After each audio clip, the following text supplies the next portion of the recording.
Anybody stop in and say, hey, my friend. Hey, my friend. What y'all up to? Any of y'all go out and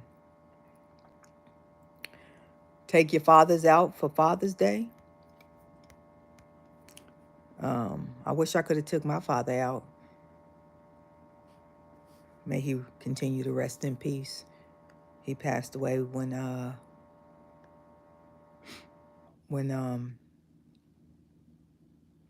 was in my 30s, 2009. It's been a long time, but I don't never forget about him. Anyway, I was over there on TikTok, and I know there's a lot of people trying to encourage others that might have not heard from their kids. And I said, let me go over here on YouTube and holler at my friends and see if anybody pop in.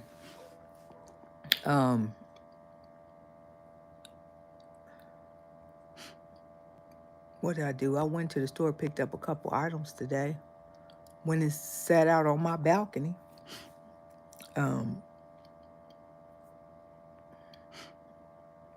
Matter of fact, I think I'm going to go back out there.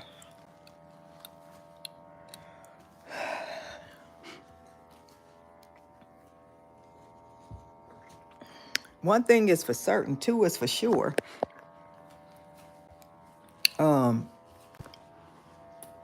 Fresh air do the body and the mind some good. I know it do, man. So, come on out here with me. I'm gonna talk until. Sure I understand. Shut up, Siri. I'm gonna try to talk until somebody come and say hi to me.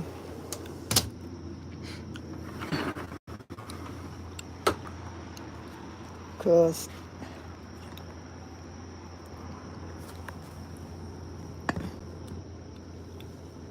look, I like my little glass jar. I'm all ready, y'all.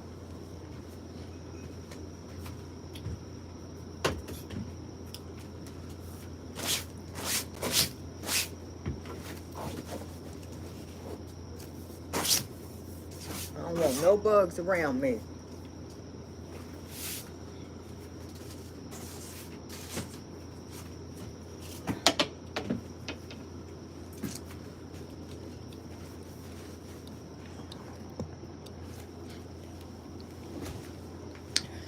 Hey, y'all, hey. What's going on, Countdown Timer? I said, let me get on here and see if anybody pop in. How you doing, my friend? I know, you got any kids, Countdown? I was over there on TikTok engaging people. I don't never go live on TikTok, but I did today. I know there's a lot of young people over there. Good, I'm glad to hear. Happy Father's Day. Yeah, I have a daughter and a son. Talking about, oh, she goes to UCLA? Okay, my daughter goes to OSU. You in California, Countdown?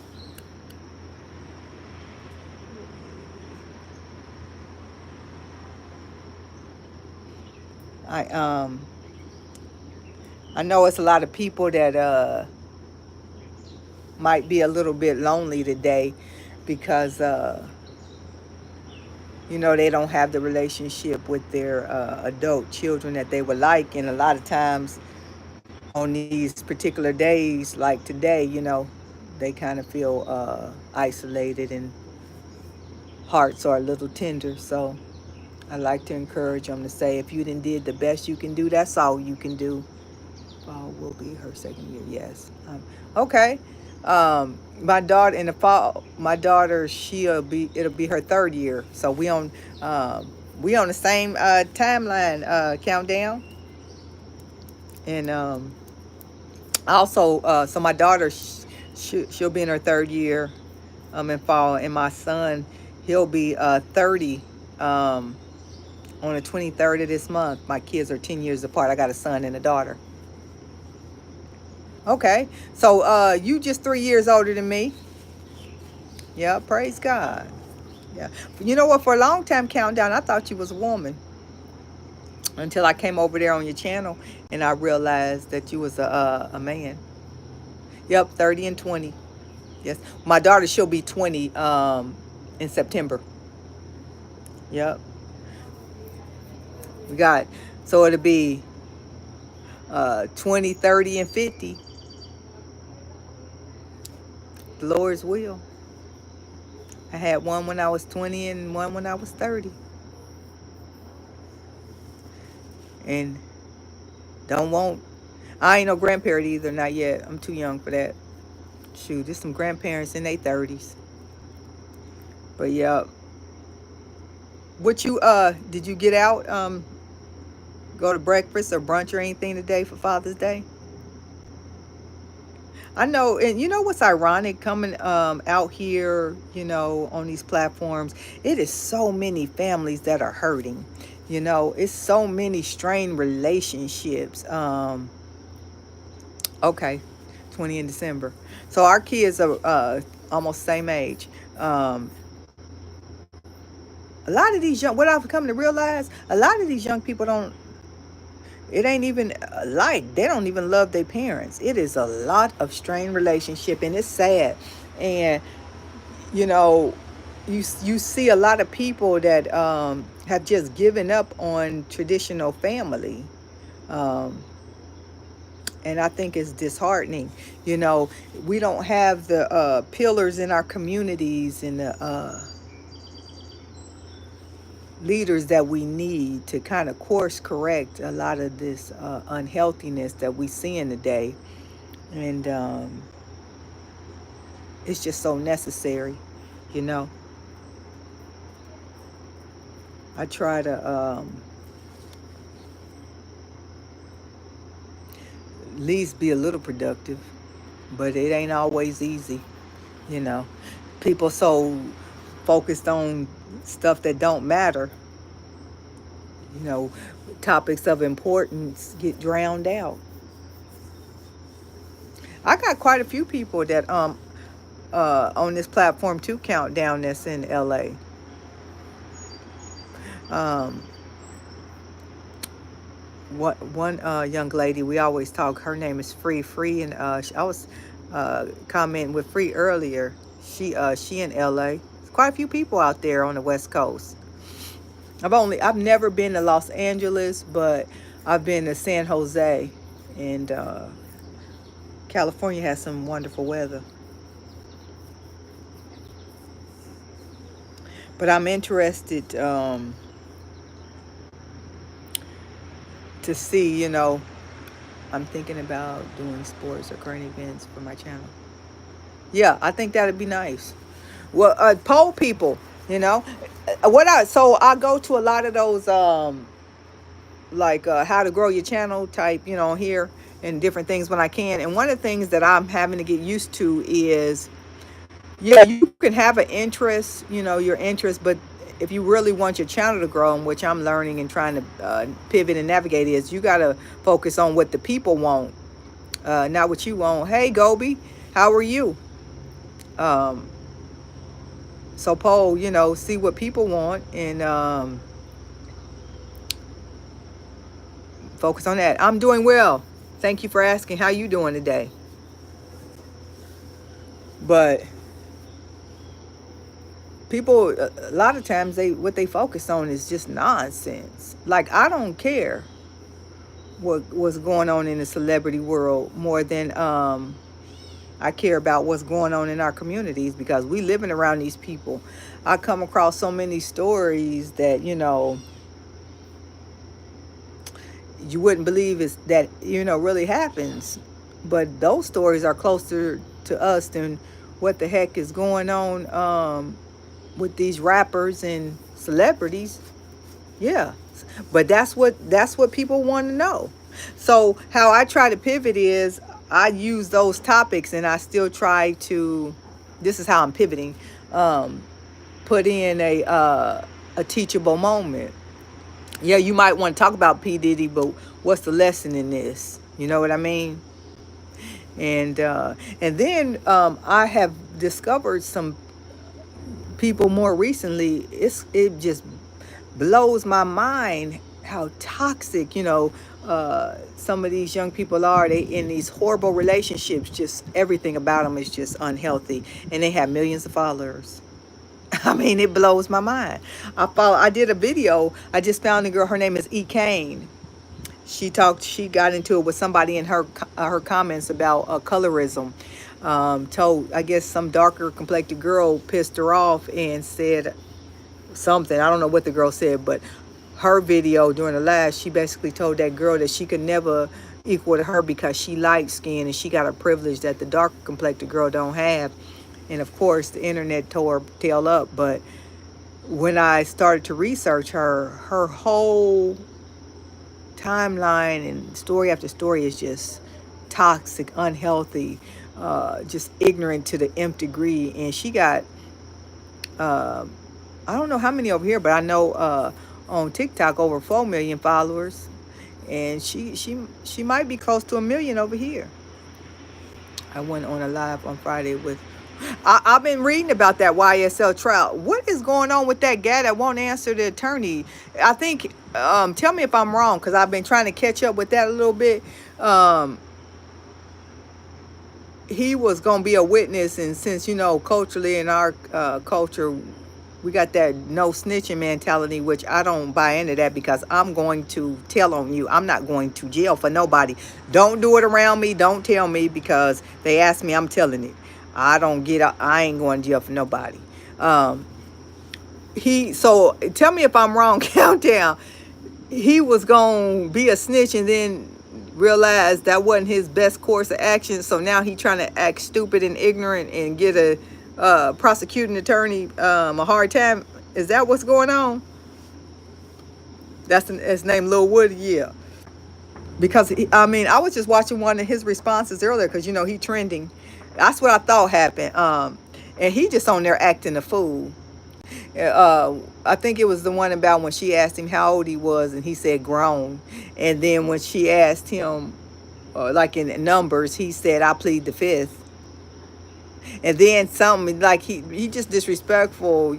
I seen another one where she was talking to him and he put his nose in his shirt and told her to back up, like as if she stunk or something. I'm like, the silliness, the level of arrogance, and that's where we got to get past. I don't care. I know, and I remember you said this. I know we don't agree, because I know you. I had said something about Trump long time ago, and you said we don't agree, and I told you that's okay. We can agree to not agree. The one thing that I believe, when he was in office and he got away with a lot of unethical things and just disrespect, holding the highest prestigious position, unleashed ignorance and a level of just immaturity that I don't think we gonna come back from. It changed the course of how we navigate, and it's disheartening. So yeah, you saw that video about the smelling bad. I think he ignorant. They need to hold it. The judge needs to step in and say, "Get yourself together. I'm gonna throw your butt in jail." I believe that I do count down. I believe that that level of ignorance that was unleashed changed the trajectory of society as a whole, and things that just didn't happen in certain settings. Anything goes, and I think it's very dangerous. And I don't see how we can. I don't know if that'll ever turn back around. It changed something that I think is permanent, unfortunately. But I ain't impressed with none of it. It's I'm still trying to figure out what the heck is going on with this housing market. The level of greed. I'm on the East Coast, and so being on the West Coast, the ridiculousness of pricing housing costs. So the greed and just the not being able to regulate it. Some houses they didn't put stickers on. Now these is really like they're inhumane. You can't even live in them. Want $300 some $1,000. Like it don't even have a roof. Like it's rotted. What is going on? and they got all these prices that are, going up on everything. You gotta have, when y'all going up on these salaries. When y'all going up on these salaries, you can hike up these prices, but you gotta have salaries to match it. And that's what I don't understand. I mean, I was you know trying to follow the housing market, and it's just terrible. I mean, and even the price of rent, like, if you don't regulate, nobody's going to be able to keep up. And that's very, very unnerving. And I make a decent salary, but if they keep going up on these prices, especially on the East Coast, I'm gonna need a roommate. And I don't like living. I don't want to live with people. I can't live with people. It don't go with my personality. But if they don't increase these salaries, something got to happen. So we, I'm interested to see how this thing, works out. Today, a beautiful day here on the East Coast, though. It was in the high 80s. It feels like it's going down now, but the way the sun is positioned from my balcony, it's like a perfect day for me. I'm actually also in, and I got to start doing videos about this because I need to capture it. I'm in this post-COVID long hauler program. I caught COVID back in 2020. I was the first person I know to catch COVID in March 2020. And it affected my memory. And a lot of times I come out here to try to strengthen my memory, you know, because I got a delay and I'm not as witty. I used to think on my feet real witty.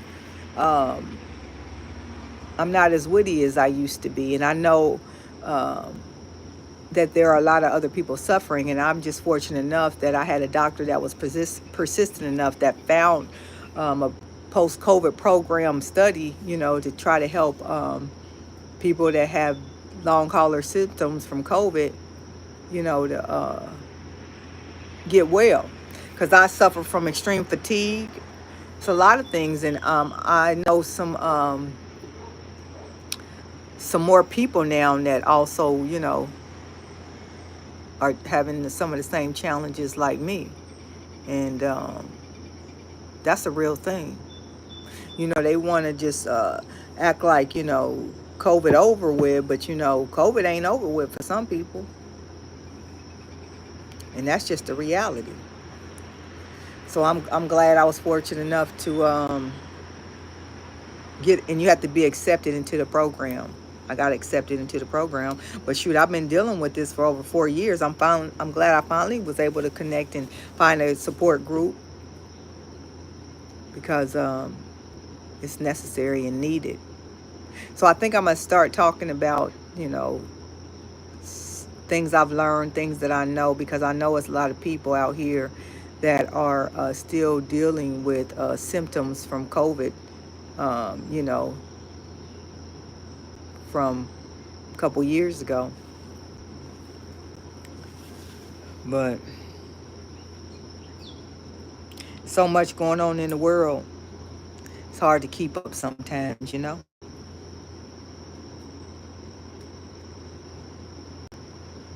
I would like to really get to a point to where my platform grows big enough to be able to put, programs in place to help people with their mental health, and have activities and, different things that people can connect, because specifically in the Black community, and I see it a lot still, it's a lot of people, they talk about mental health, but people don't want to buy into it, and they still don't believe it. It's a big group of people out there that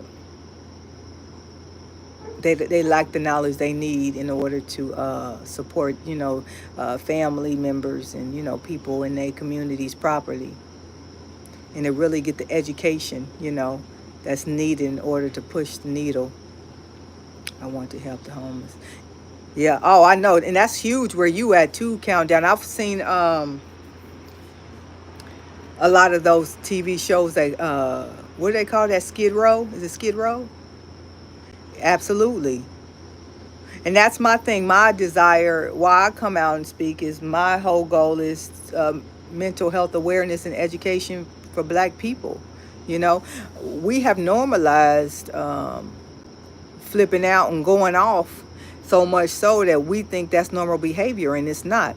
And so many people are dying still to this day from heart disease and stress, because we normalize high level, toxic level of stress, and it ain't getting no better. Yeah, I've seen so many of those, like uh, specials and TV clips about the homelessness in California, but it's all across the country. Shoot, down the road in New York, them people homeless everywhere. Shoot, if they don't get these housing prices and all these other prices, everything from going up, it's gonna be a lot more people homeless. Like we got, but greed, it bothers me too. Greed is just out of control. Greed is a powerful, dangerous thing. And I'm also concerned about all these unhealthy chemicals and things that they putting in food over here in the U.S. that other countries, don't allow. That it's illegal. Everything is a business over here. It's no longer about people. It's about that dollar, and they don't care how they get it. That means that they make you sick to get it, then so be it. Me neither. Amen. Biden should be in a care home. Biden and Trump. Well, Biden should be in a home, and Trump should be in jail. I agree with you, AK. I think there should be a limit on how old you can be in these political offices too. I was talking to my mother and my sister about that not long ago. These people are just too old. Um, some things just should not happen, and it has and is happening, and it needs to be. It needs to be stopped. I'm baffled how we can get behind, just some of the things that we allow. I guess the last 10 or more years have really showed me how sick this world is. It's a lot of sickness out here. And growing up as an African American and Countdown, you can probably identify. We always thought, Black people don't do that. Oh, Black people doing all kind of stuff. Uh, the things that I thought we would not do, we do. We do it all. And a lot of times now, you seeing a lot of this, people flipping out. They Black people. And ain't nobody doing nothing and saying nothing. Now we normalizing it. Did you see the latest video of Biden? No, I did not. But I understand people not supporting Trump. I'm going to subscribe to. Thank you, AK. I appreciate it.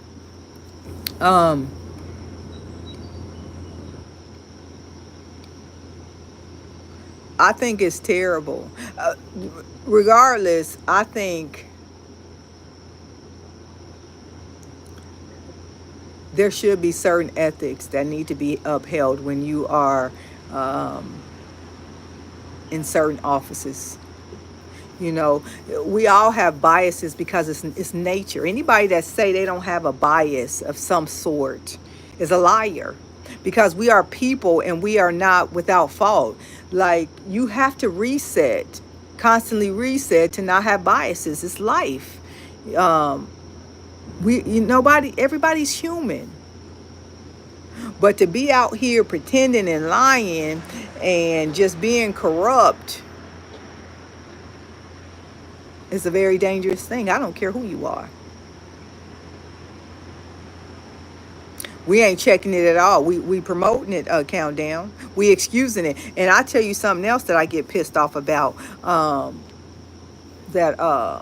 just cringe, and I keep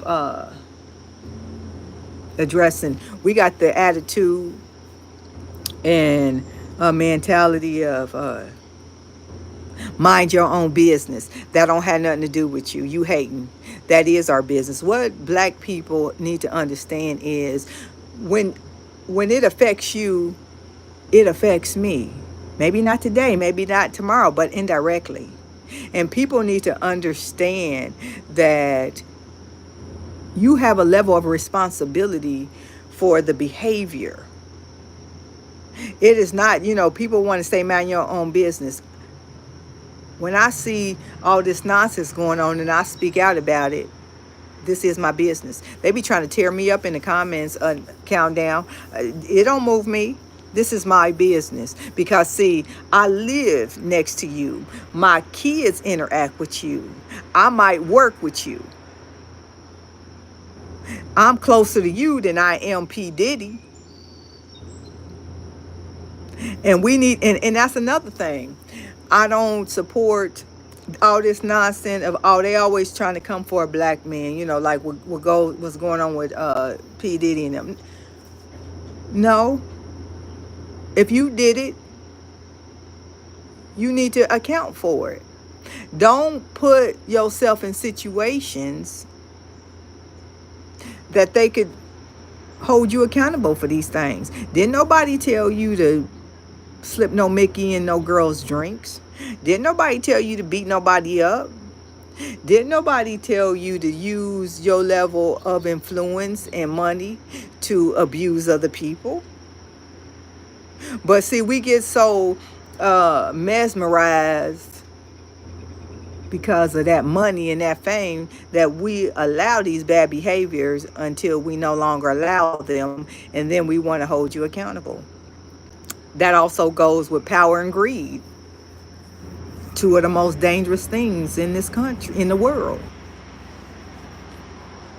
I don't feel sorry for people that have mentality like P. Diddy. I knew that boy was arrogant long time ago. I didn't like him then, and I didn't care for him now. I know arrogant people.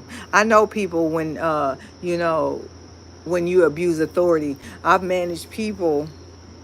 I hope to not manage them again, praise God, ever again, because managing people is a mess, and it's a lot of hard work, and you can get sick from that.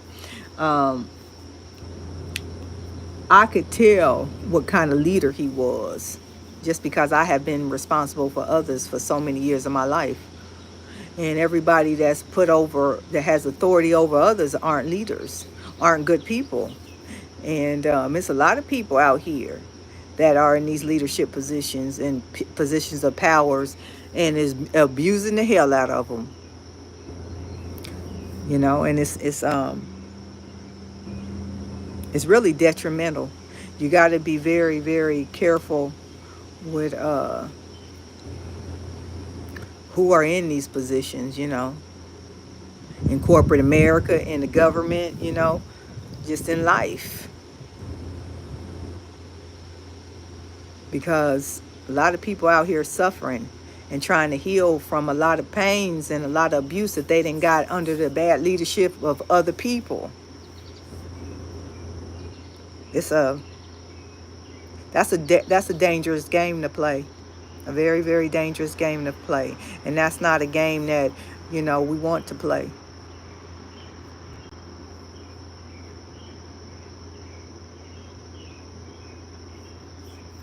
Got that right, countdown. And I know I seen something else where people, and it's true, if black people in general just be honest and get out of our own way, we really could do some things.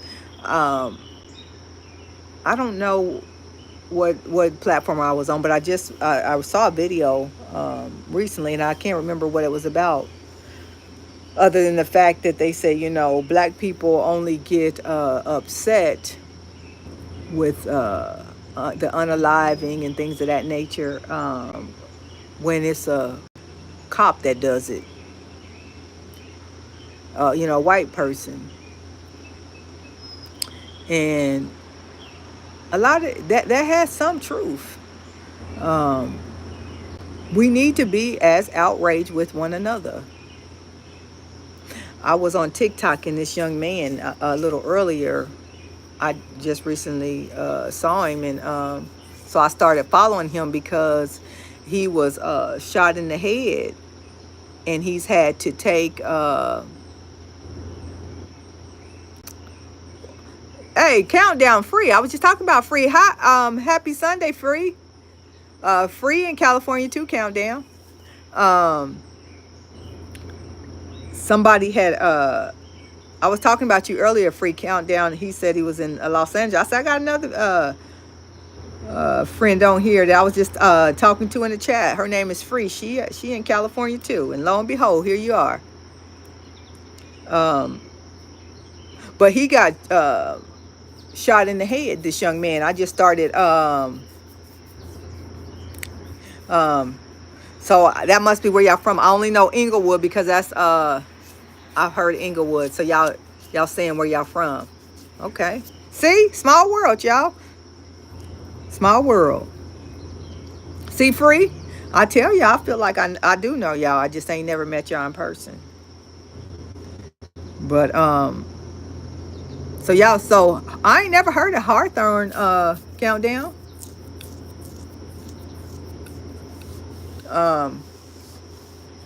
But the young man, let me get my COVID mind back on track. I started following this young man to support him because he in his early 30s, nice, handsome young man. He got shot in the head, blew almost half his head off, and they reconstructed him, back together. And long story short, he lives with his child's mother and his child, and he's had to relearn, everything. He can't talk well, but he's learning how to walk and talk and things of that nature. Like he has like that, he can't speak, but he tries. And his child's mother, and this has been several years, she's tried to nurse him, back to good health. And a lot of his family members, I guess, before this happened, he used to take care of. But, when you're no longer in a position to give, all them people gone. And she was kind of sharing her story. Oh, heart. Okay, so gotcha. But it's so many stories out there. And that's the thing.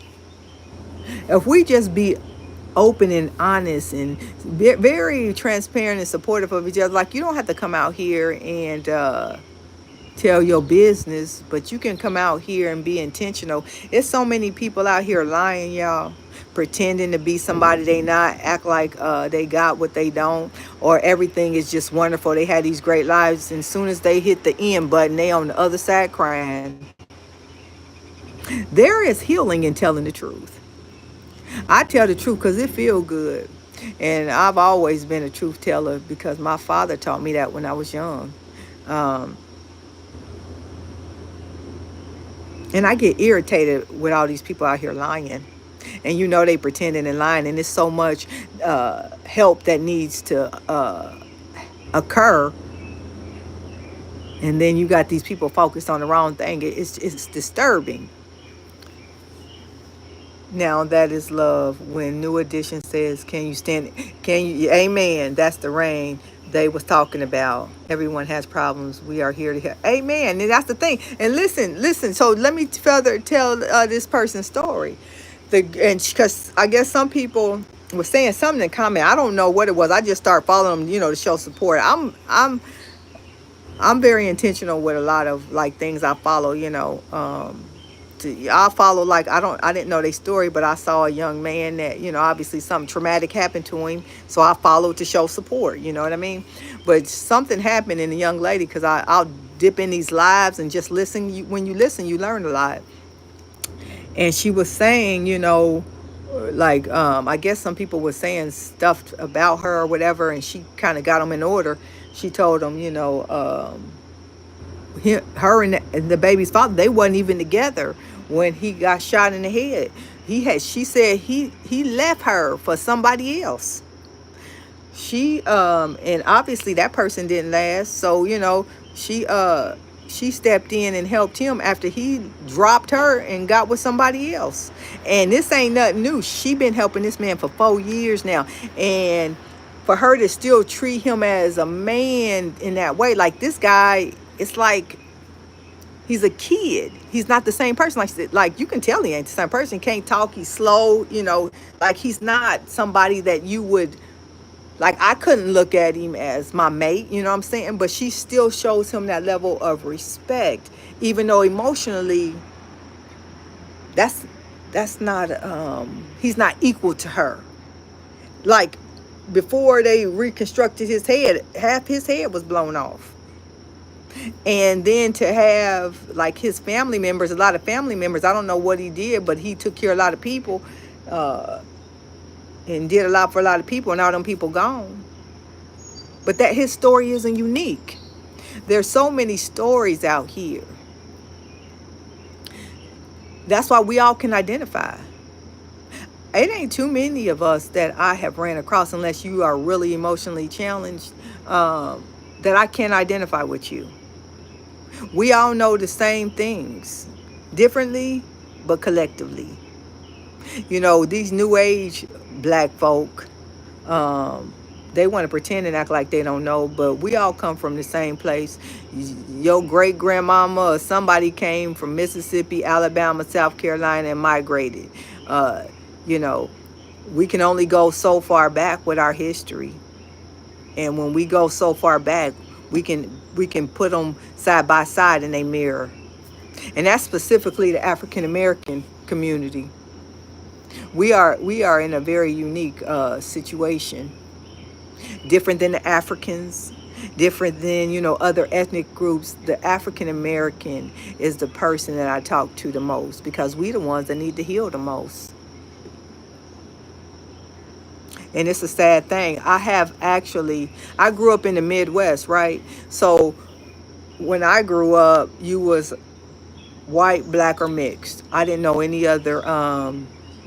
Okay, my former brother-in-law, he from Beaumont. My sister and my brother-in-law and them, they used to live in Houston for a long while. Um, oh, yeah, I got to stay on track, y'all. Like I said, my memory has been affected because of that long COVID, and I was diagnosed with a mild cognitive limitations or something. But it impacts my memory, and I'm in occupational therapy trying to get that right. But I knew something was wrong with me, because I wasn't as witty. Like, I ain't the smartest chick, but I have a level of intelligence, and the ability to adjust to my environments. And then I could tell my brain was impacted, because I couldn't think on my toes like I used to, and my words, I would get confused. Like, that's a real thing. Okay. Now I gotta get back on track, y'all. What was I saying? Oh, you was white, black, or Hispanic. I mean, white, black, or mixed. I didn't grow up with any other ethnic group in the Midwest. I'm originally from Ohio, and that's all you knew. I remember one Asian family in our neighborhood, the Kims, because they kids could color really well, and they always won the coloring contest in our neighborhood. Um, but I knew no other ethnic groups. Coming to the East Coast, it's a world full of them. And they're actually starting to migrate more inward, than these outlining states like Texas, Florida, like a lot of other nationalities have come more inward. There's a lot of them in Ohio now, but they wasn't there when I was growing up. And Okay, so now I know what I was talking about. I have some friends from Ghana, you know, uh, and some of the greatest people, the most intelligent, nicest people, and and when I start to develop relationships with people, they typically evolve to be authentic, because I don't waste time with people. Like, we either connect or we don't, and I'm very genuine. They started to educate me because there is a divide between specifically African American black people and Africans. And what I understand was because we had a level of arrogance, and then Africans, they were standoffish, but we were taught different things. Africans are very intelligent, well-traveled people, and very personable and loving. And I didn't know that until I took the time to really encounter them and spend time with them and understand what their thoughts are about us and what I knew to be true. And I do believe, um, as an African American, I was very arrogant because I was conditioned to be that way, and I didn't know what I didn't know. We are just now starting to travel, but we are some of the most untraveled and well-rounded people.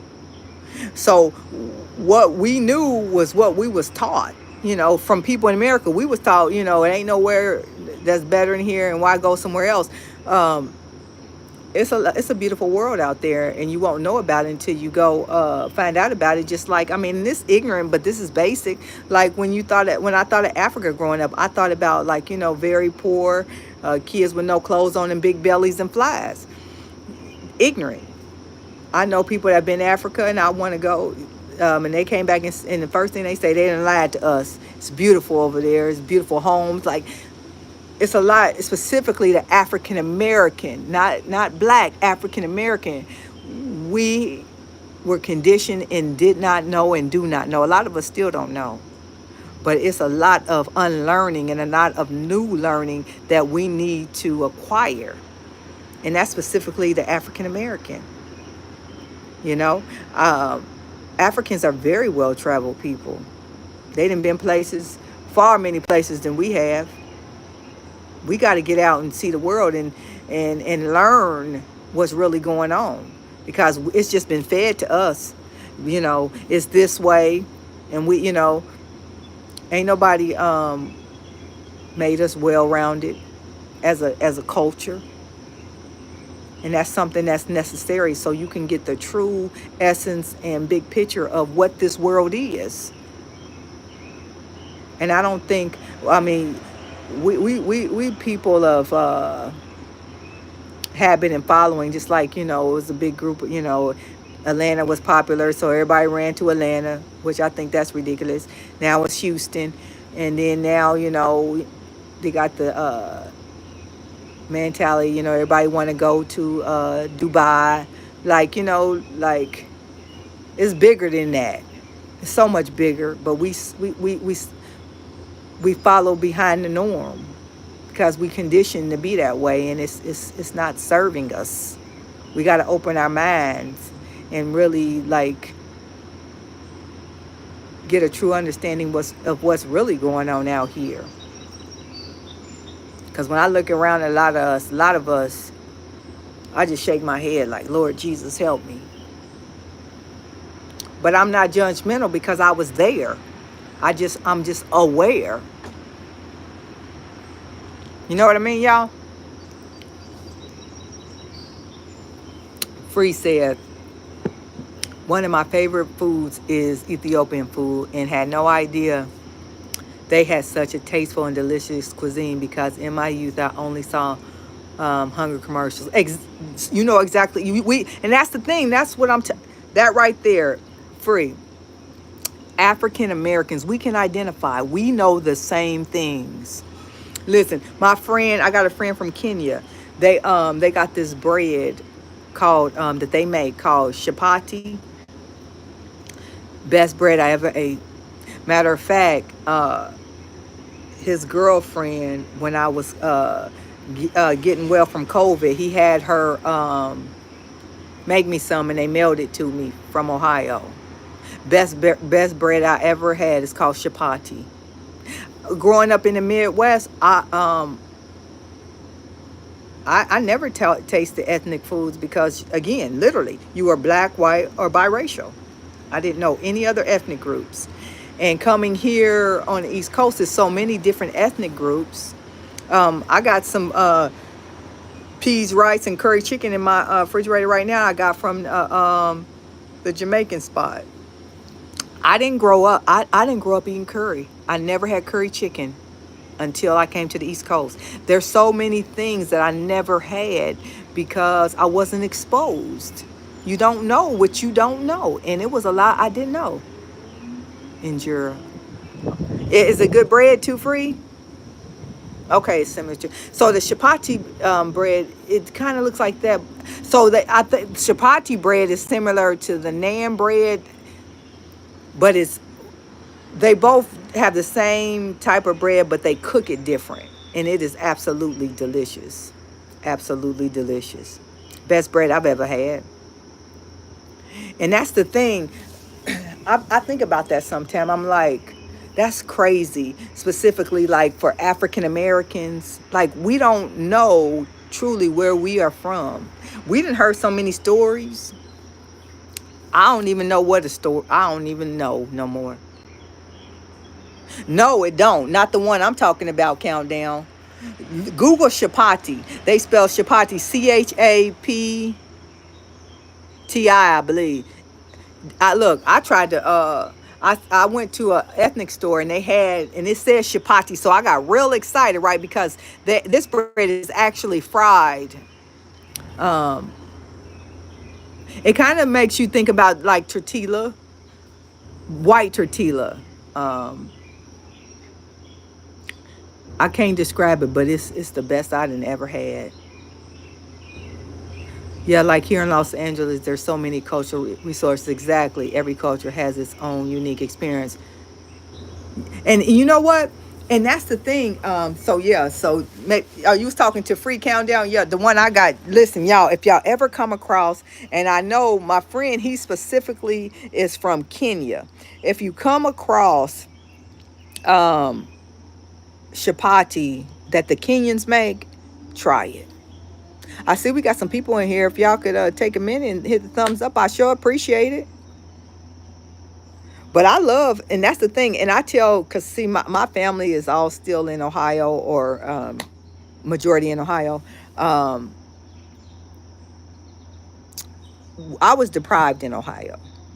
By far, there is not nowhere near the diverse cultures that obviously, is on the West and the East Coast. But with that comes being deprived of variety of foods.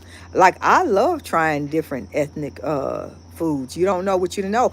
I love Indian food. I don't like, so as I'm older now, because I'm 50.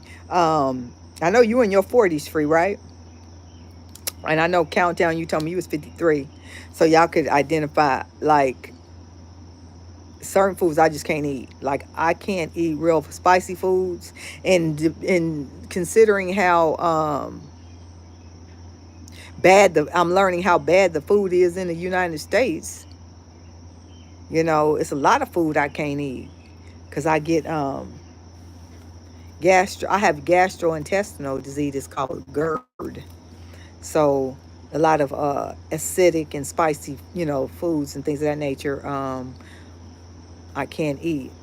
45 in September. Okay. Um, so it's a lot of stuff, as you get older, you can't eat. But I like Indian food. I like Jamaican food. Um,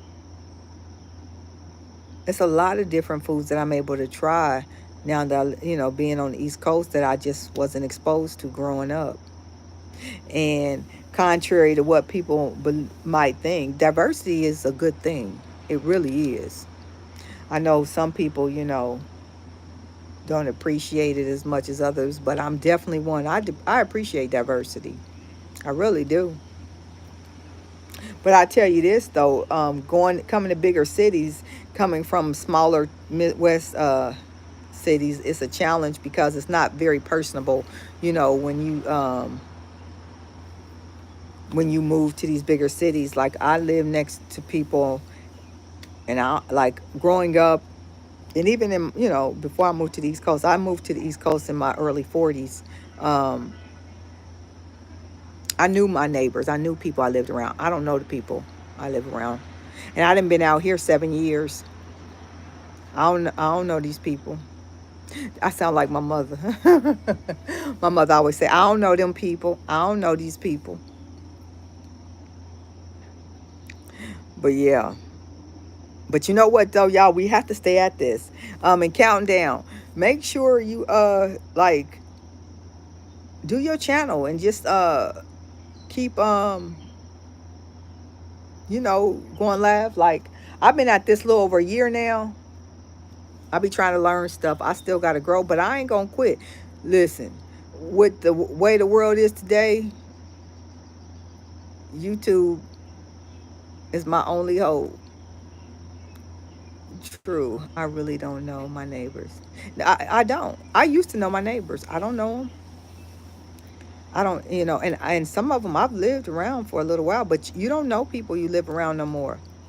And I was talking, I don't know if you was here earlier, Free, when I was talking to Countdown about it.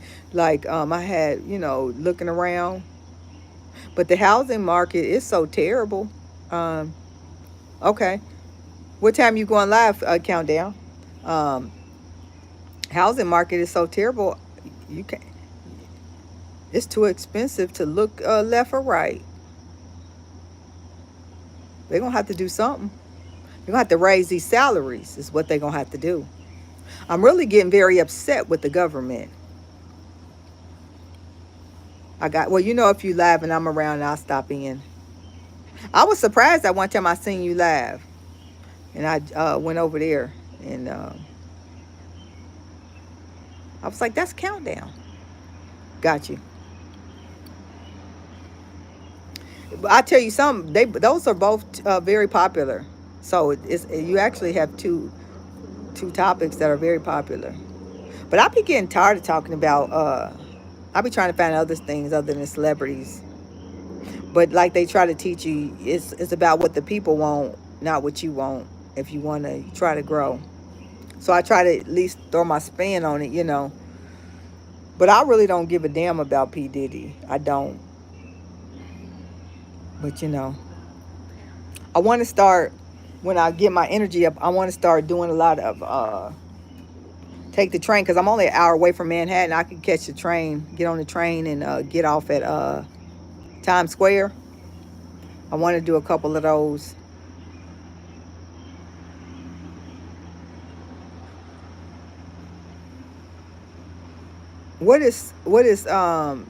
Is what's the C stand for? Is something per? Is it per minute or per million? What does CPM stand for? Countdown. Free. You off today?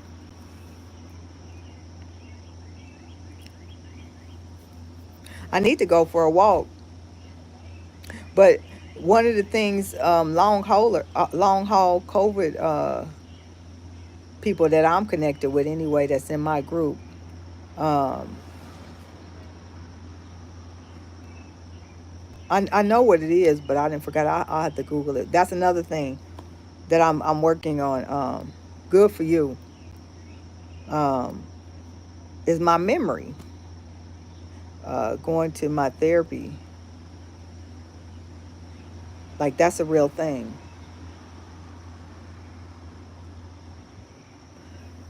So I go to occupational therapy a couple times a week to work on that.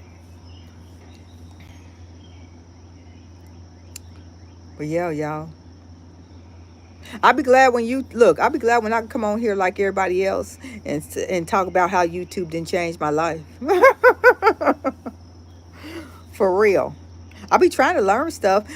Countdown. You taught me. I googled it. You taught me about overlay cost. Yeah, cost per million is the price an advertiser pays a content creator for every 1,000 views an ad gets on YouTube. Yeah, for example, if an ad costs $12 and it's viewed 3,000 times. Yeah, I knew it was per something. I be trying to understand this stuff because I'm telling you, thank you, Countdown. Um, these platforms really can change your life. It really can. And I wanted to change mine. But I don't, but why I get frustrated is because I see a lot of toxic people out here, and they using their platforms for all the wrong reasons. I know you got to evolve to being better, but it's like, when is the light bulb gonna go off? You know, like some of these people that had these platforms and they just ain't doing nothing with it, making buku money, got hundreds of thousands, million followers, and acting a plum fool.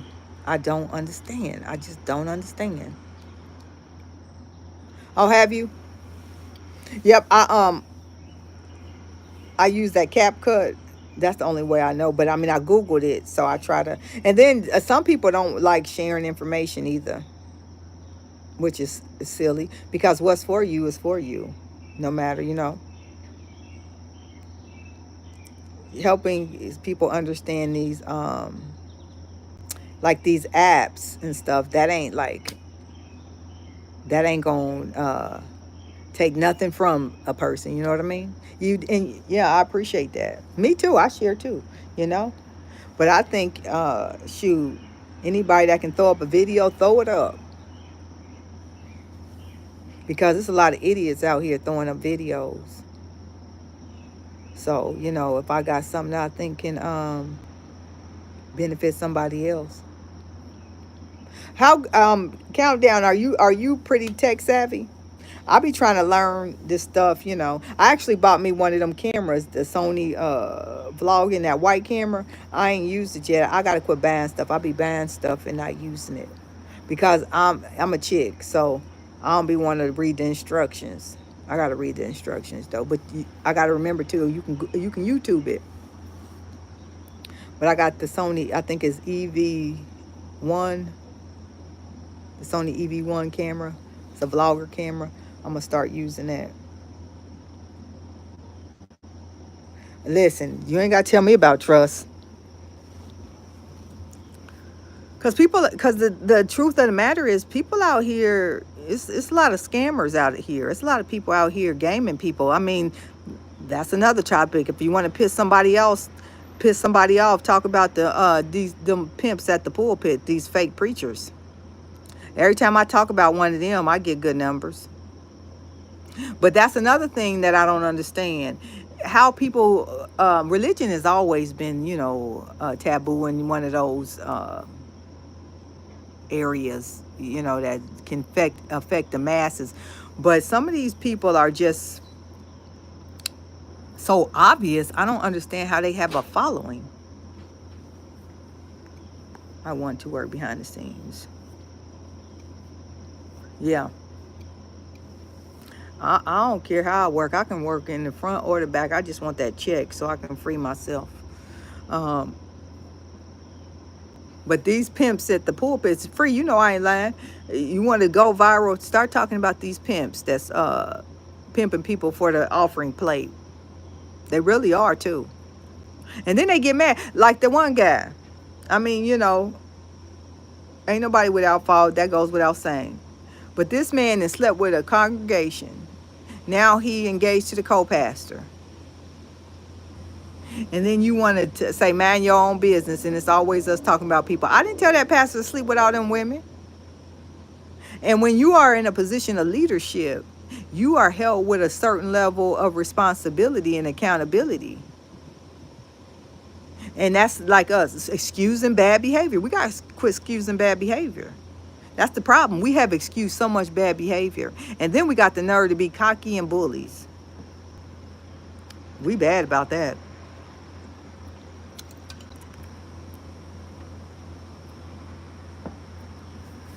Free, am I lying? I mean, if I'm lying, tell me I'm lying. Okay. I be in and out. I hang out over here more than any of them. I go on YouTube here and there, and then I get irritated. It ain't even irritated. I just don't. YouTube is a different experience for me. TikTok get on my nerves. Facebook is depressing, and I never have understood Instagram well enough to do anything. It's connected to my Facebook. I will find content on that. Listen, it's plenty. I think his name is, I think Larry Reed Live. Follow him. He talk about everybody, and I think he was married and he gay, um, but he talk about everybody. That's his whole content is um, the church world. But yeah, and that's another thing. I didn't even realize how what do you call that?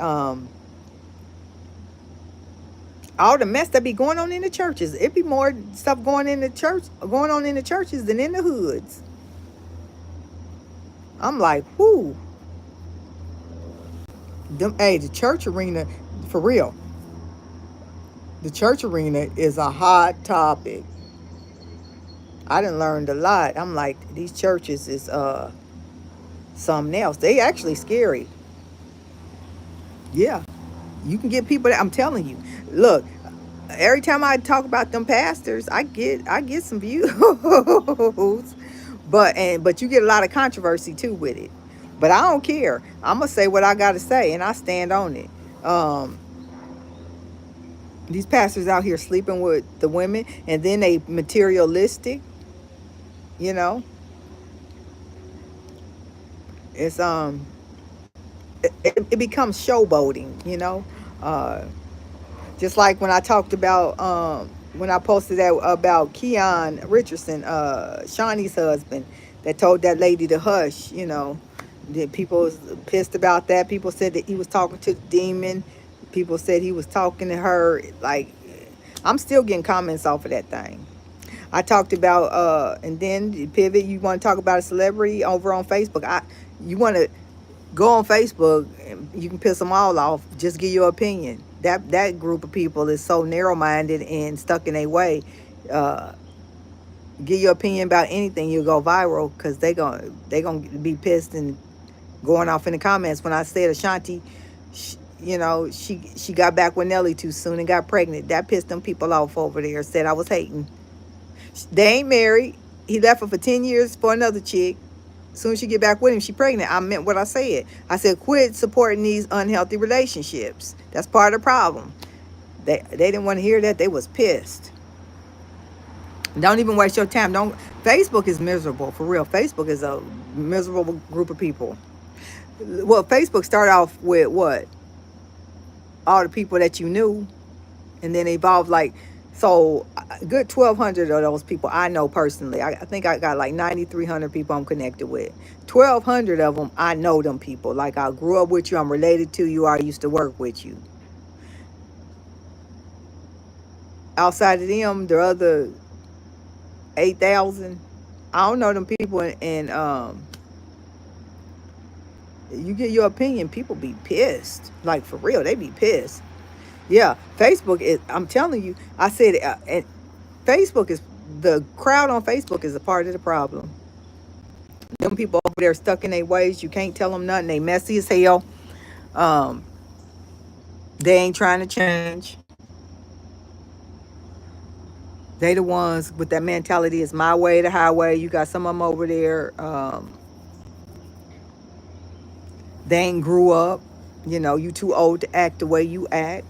And then you got people that you connected with. They just connected with you because they nosy and they want to see what's going on, but they really don't like you. I mean, Facebook is the worst. Yeah, and listen, free. Those are the truths that we need to be telling people. To be sitting around here promoting, and then this, what's even worse than that, free, is they perfect for each other. They love. Look at him. He's so happy. Like, why are we out here telling these lies and promoting these single baby mamas? Continuously allowing ourselves to be placed in situations to where these men's going running through women, creating these broken homes. And then, you know, and acting like you so desperate to have a man. How about you learn how to love your damn self? We need to start telling the truth. But shoot, but when you tell the truth is very unpopular, y'all. But that's ironic. I was saying truth tellers before Cat Williams. I got a couple videos on here that I was saying truth tellers, and when, you know, Cat Williams is the one that made that phrase popular, but I was saying it before him. But ain't that something how all these truths coming out, and ain't this stuff ain't like these people ain't lying. I believe that story I did the other day with that young white young lady, her Nicole Heaton, talk about her encounter with P Diddy and Kanye when she was 19. I believe every bit of it. That happened allegedly, but it happened. Exactly, free. You know. And that's the thing. People need to know the truth, like to have these real conversations. And that's why I got really irritated with Facebook, because I'm like, quit encouraging and making people now Ashanti and Nelly, you know how everybody say the same stuff, they a relationship goes. I don't want them kind of goals. She was with him for years. Then he dumped her for somebody else's girlfriend and was with that chick almost 10 years. And then you come back to me and not even no more than a year, I hurry up and get pregnant because my biological clock is ticking. That ain't goals. I don't want quit make encouraging young girls and young ladies to believe that that is goals. Why? Because they both got a couple dollars. Ain't nothing about that healthy. Ain't nothing about that I would want my daughter to be a part of, nor myself. Quit lying. And then when I say that, quit saying I'm hating and mind my own business. It's ridiculous. Exactly. Listen, and the thing about it too, Free, was she had a boyfriend. I think I heard it was somebody Dubai. You know, he got gone real quick. Yeah, the couples goals ain't nothing about that. No goals.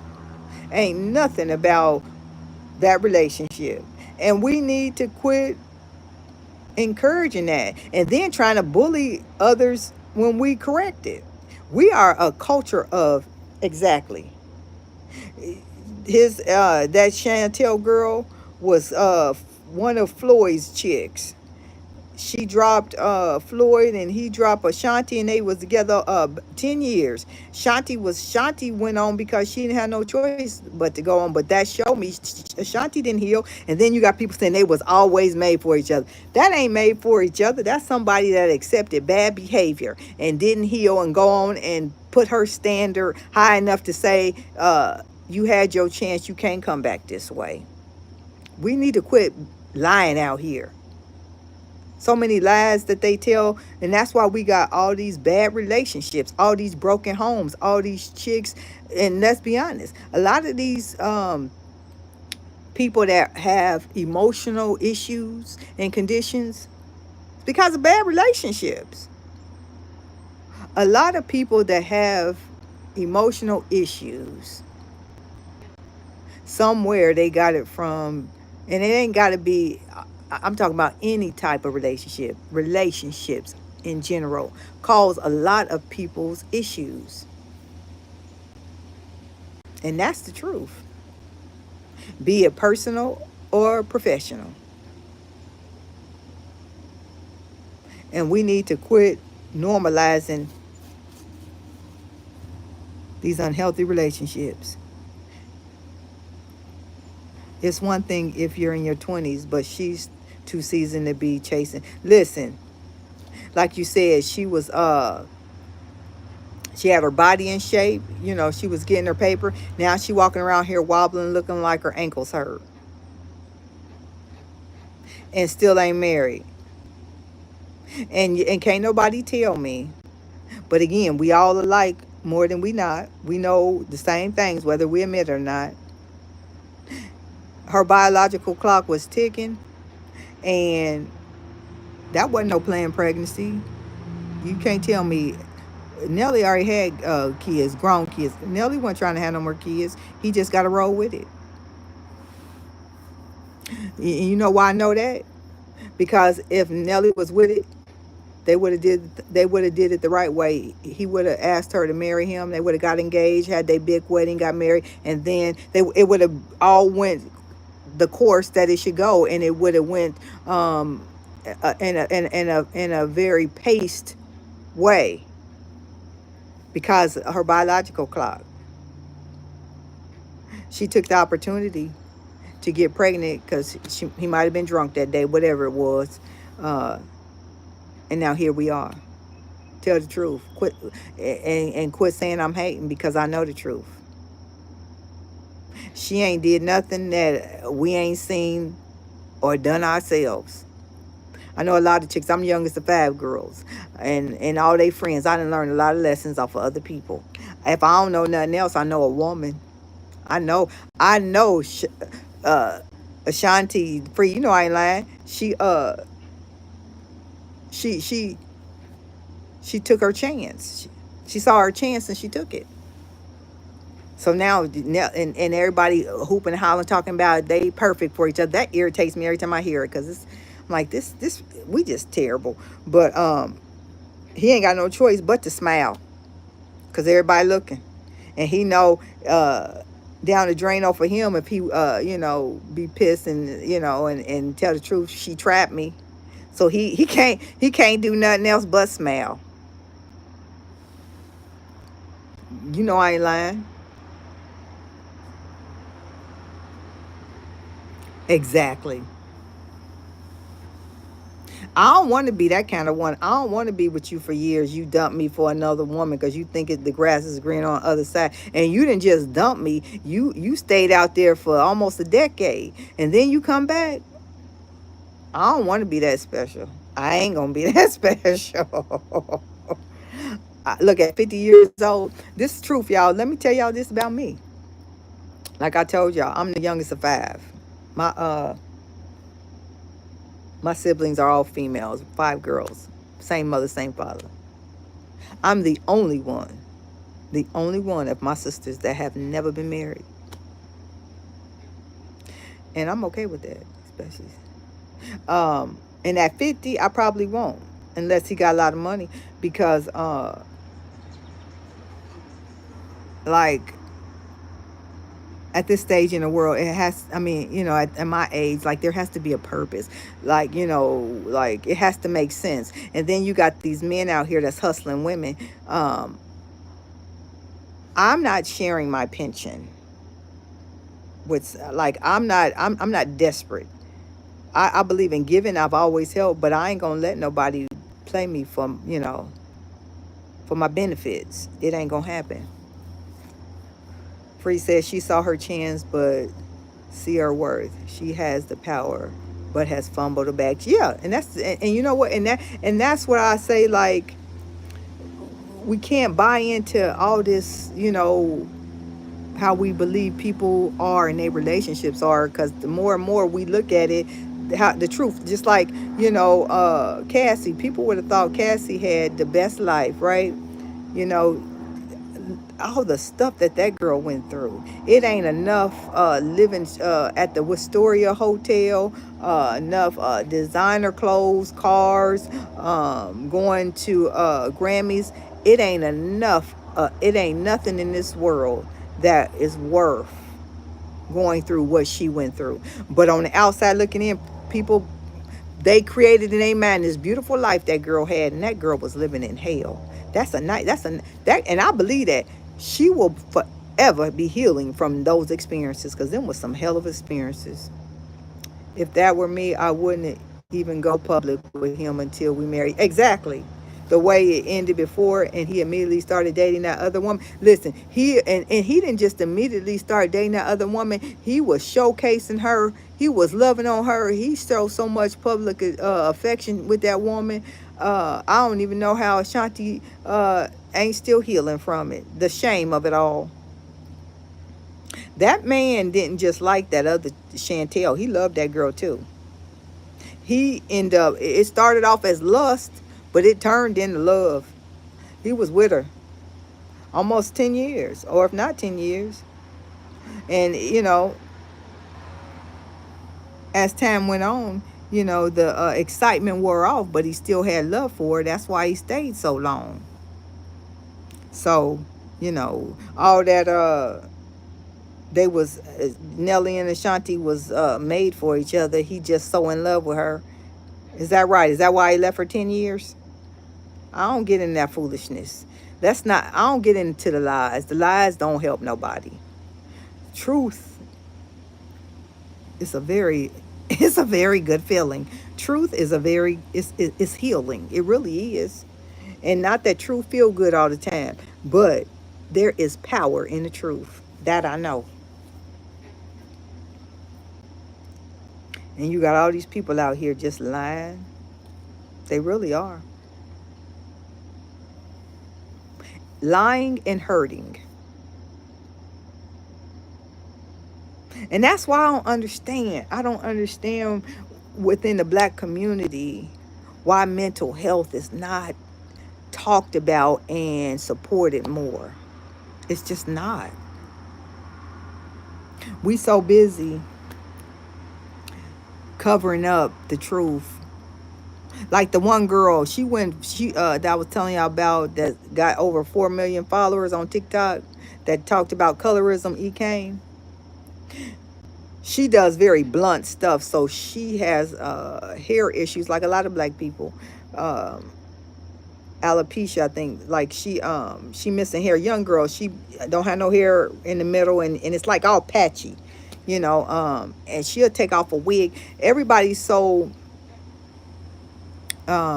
conditioned to fix themselves up, put any and all money towards beauty, that they really tearing themselves up. I said, isn't that ironic how there's no ugly people in the world anymore? Because you don't know what people look like. You take, everybody has the same wig, same hair weave, same nails. They starting to get the same BBLs, same booties, same eyelashes. Like, it's like let me get the 2-pack. It's very similar. And I'm not against like fixing and enhancing yourself, but I'm against when it is unhealthy. And what we're seeing today is unhealthy. It's very unhealthy, to the point to where you've done so much altering. Like, I think you should take care of yourself, but not to the point that you're not yourself, if you follow me. It's a lot of people that are not them. Baby girl vibes. Blessings. So good to catch you. I'm so glad you're here. Good to see you too. I just thought I'd come on here. I said, let me go on here. I ain't doing nothing, run my mouth and see who show up. As y'all know me, I be saying I'm gonna come live, and then I quit. Because it gets sometimes, because if I don't have something to talk about with them celebrities, then people don't want to hear it. Missing you too, missing y'all too. I really do be missing y'all, and I'll be glad when I see y'all in the comments, because you really do start to develop relationships with people, and especially people you can identify with. You know what I mean? Because there's so many people out here that it's hard to find a group of people you can identify with. For real. Yeah. How you feeling, baby girl? I know you had your ups and downs. You feeling pretty good? But I tell y'all this, I'm glad these summer days is coming though, y'all. But I am concerned, like I was telling them earlier, I'm in occupational therapy because I'm in this long hauler programs from the COVID, because it affected my memory. And that's a real thing. And I'm start sharing about that, because I know it's a lot of people that don't know what to do, that have been affected, from symptoms of when they those that might have went through severe COVID like I did, Will I have a procedure tomorrow? They're going to decide what they're going to do with this. Oh Lord, I'll send a prayer up. Hope everything will go well. In Jesus' name. Oh, that's right. You in Texas, baby girl. So I know that he kicking your butt. Some days on the East Coast, it it changes. I I be hot, and then next thing I know, it be cold. I don't know if that's because I'm getting older, but one minute it be hot, and I don't like I like natural air, but I don't like to open my screen because I don't care what. Them gnats will find their way in your house one way or another. And I can't deal with no gnats. So I keep my patio so I don't get a lot of fresh air in my place, because if I open the patio, somehow gnats will get in, and I ain't got time to be dealing with no gnats. I'm not a bug person at all. For real. My nerves too bad. But but fresh air really does. I know for me, it helps me emotionally. Me too. Natural air. Yep. I just love it. My son got me the Zero Flying Insect Catcher or something like that. It's been doing a real good job.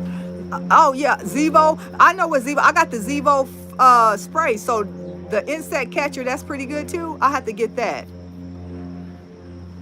Yeah. That Zevo, it don't play with them gnats. I saw a commercial on that. I'll have to check that out. But I know, like, when it gets real warm, like, them gnats ain't nothing to play with. Them things will drive you crazy.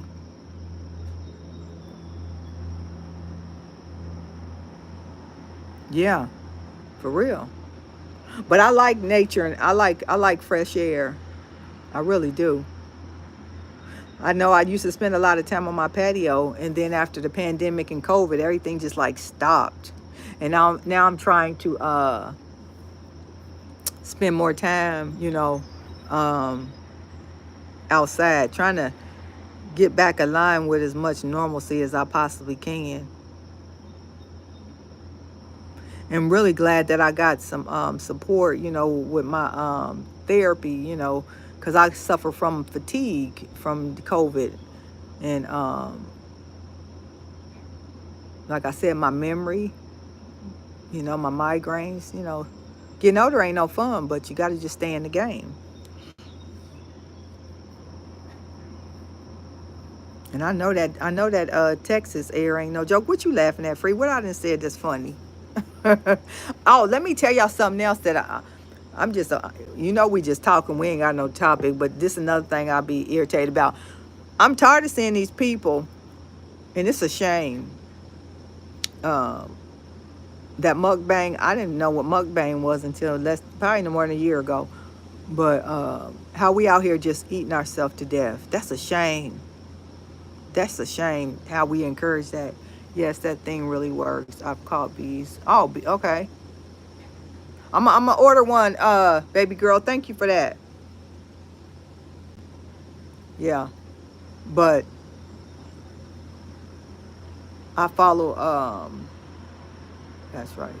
Yeah, gotta stay in the game, baby girl. I'm telling you, it ain't easy though. It ain't easy. I've been off since January, and I'm glad that I got in this program, for people with long hauler COVID and stuff, and connect with people that are actually are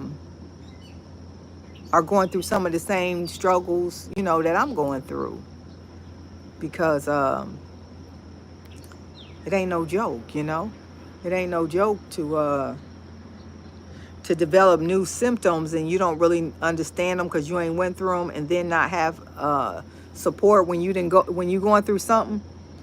And that's something that I have learned, and I try to encourage other people. That self-advocacy is specifically for African-American Black women is a real thing. We wasn't taught it, and it ain't like it's promoted. But we have to really learn how to effectively self-advocate, especially if you still in working and dealing with these companies, because they ain't gonna just automatically help you. They ain't there to help you, but you got to learn how to really navigate and advocate for yourself, and that's something I've had to do, and I'm doing, and it's important because they'll leave you out there to dry. I like the Real Lady Red Shoes does the mukbangs, but she also goes on her fast, so she gives her body a break, and that's what I like about. I ain't familiar with her. I like the Real Lady Red, the Real Lady. That's her name, Real Lady Red. I didn't follow this one young girl. I think her name is Sakias. She got a sweet personality. I said, but she gonna eat herself to death, and it's sad. And if you tell her, she block you. True self-advocacy, that is so true. Yeah, it is, and it ain't easy. Listen, it's something that I have had to learn and am still learning, but it's so necessary. And what I've learned in the process of becoming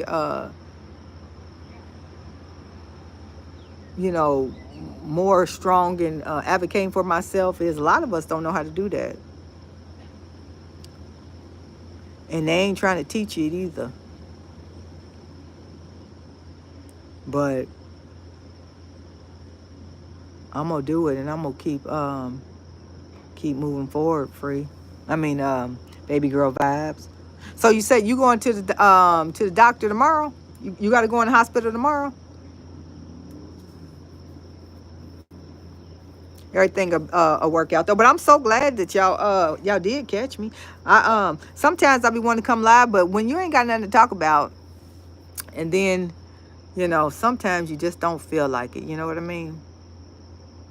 Every day ain't a good day. I'm gonna look her up. Yes, the Real Lady Red. It's this young girl. She in Mississippi too. Man, her and her man can eat. Who they can eat, and she don't eat nothing good either. I mean nothing. She sit there and she a young girl. She had her two big sandwiches, and I ain't talking about like no average size big sandwich. She be having big sandwiches. I said, let me screenshot that so I'll make sure I look her up. And if you tell her something, she'll block you. And she got over 1 million followers, I think, on TikTok. I said she'd have a lot more because she probably done blocked 1 million. But it's a shame. I said she headed to my 600-pound life easy. But that's the thing, like, and I see it in us. I know other people do it, but I guess it's just so prevalent because I can identify with us is how people just like they doing anything for money, like it ain't no boundaries, and that's sad. But I've been missing you, like when you come on, and even though you don't have a topic, so it's just being here, well, I appreciate that. Listen, and that's what I did today. I'll do it more. I said I'm gonna just sit, and I was sitting there talking to myself. I said I'm gonna sit here and talk until somebody show up, and then Countdown showed up, and then Free, and other people that I ain't familiar with, and then you. But yeah, I appreciate y'all. Community is important. I don't care what nobody say. I know I need people, and I know that there are people that I identify with and identify with me, that ain't out here trying to hustle people, that just want to be around some good people, Oh yeah. I ain't blocked on this. I think she just recently started a channel up here, but over on TikTok, I left her a comment trying to encourage her, like I think it's wonderful that you got this following, and if your health really is important. You're a beautiful young lady, and I said you think you got a lot of followers now. Just think if you did, if you really focused on your health and showed your transition into a really healthy life, I said, your followers will be out this world. You know, something to that extent is what I was telling her. She blocked me. But she blocked, I know it was this nurse that did a Stitch video with her trying to encourage her. And they came back on because she done blocked a lot of people that tried to like encourage her, you know, like eating the way you eat gonna catch up with you, you know. I was trying to give her another avenue. You know, like I know you need your money, but you know, this ain't this a sprint. You want a marathon. This gonna end and it ain't gonna end good. The problem came, I was just scrolling through YouTube shorts and it showed up that you were live and I said why I didn't get I wonder why. I it didn't show.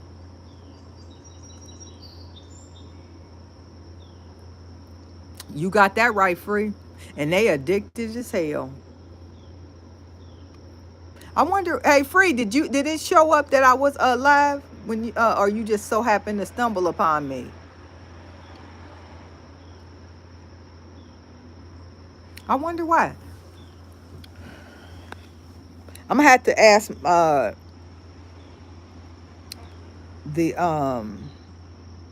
community manager about that. And you know what? And the thing about that too, people will do anything. They will slap their mother for attention. Nurse Bliss. Yep, you got that right. Free, did you see? Did you just run up on me, or did you see a notification that I was live? And the thing about it is, it's like in our community, it's like the more toxic, the more drama, the better it is. You know what I mean? And that ain't cool. I mean, like those older women, what Tokyo Tony, Tia Kemp, and who's the third one? Tokyo, Tia. Oh, and Carlissa, Blueface Mama. They doing that show. Like those are three older chicks, full grown chicks that's out here acting ridiculous for a chick. And then they wonder why the younger people ain't got no respect. You know? Or you got younger people thinking that people in our age groups are competing with them.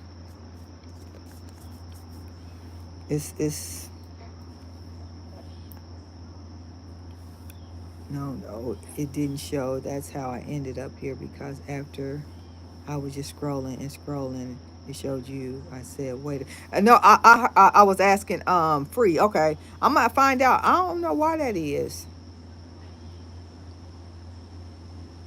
These apps though, you know, something I'll be trying to go to like other people's labs that teach you how to grow your channel, and they always say like you need to create a website and like your own platform.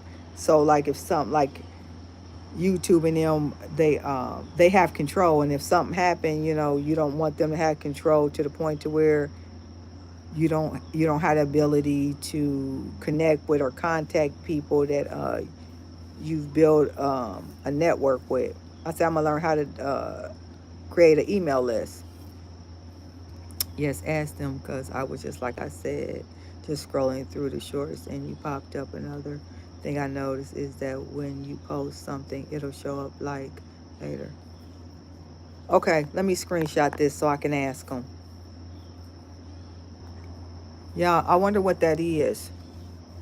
And I know sometimes, like when I be trying to post something, are you talking about like when it'll say something like still checking or something, come back later? Because sometimes it'll do that when I'm trying to upload a video and I'm trying to check it. It'll say like still processing. Is that what you're talking about? I'm gonna have to ask them about that. I know I followed this one black lady. I actually did a little workshop with her. She on here, Pam's Place. She got almost 1 million followers. An older black lady. She pretty nice. I be trying to learn stuff off of her. But at the end of the day,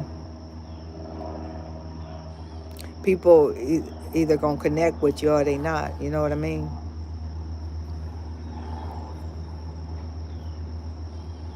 Today has really been a relaxed day.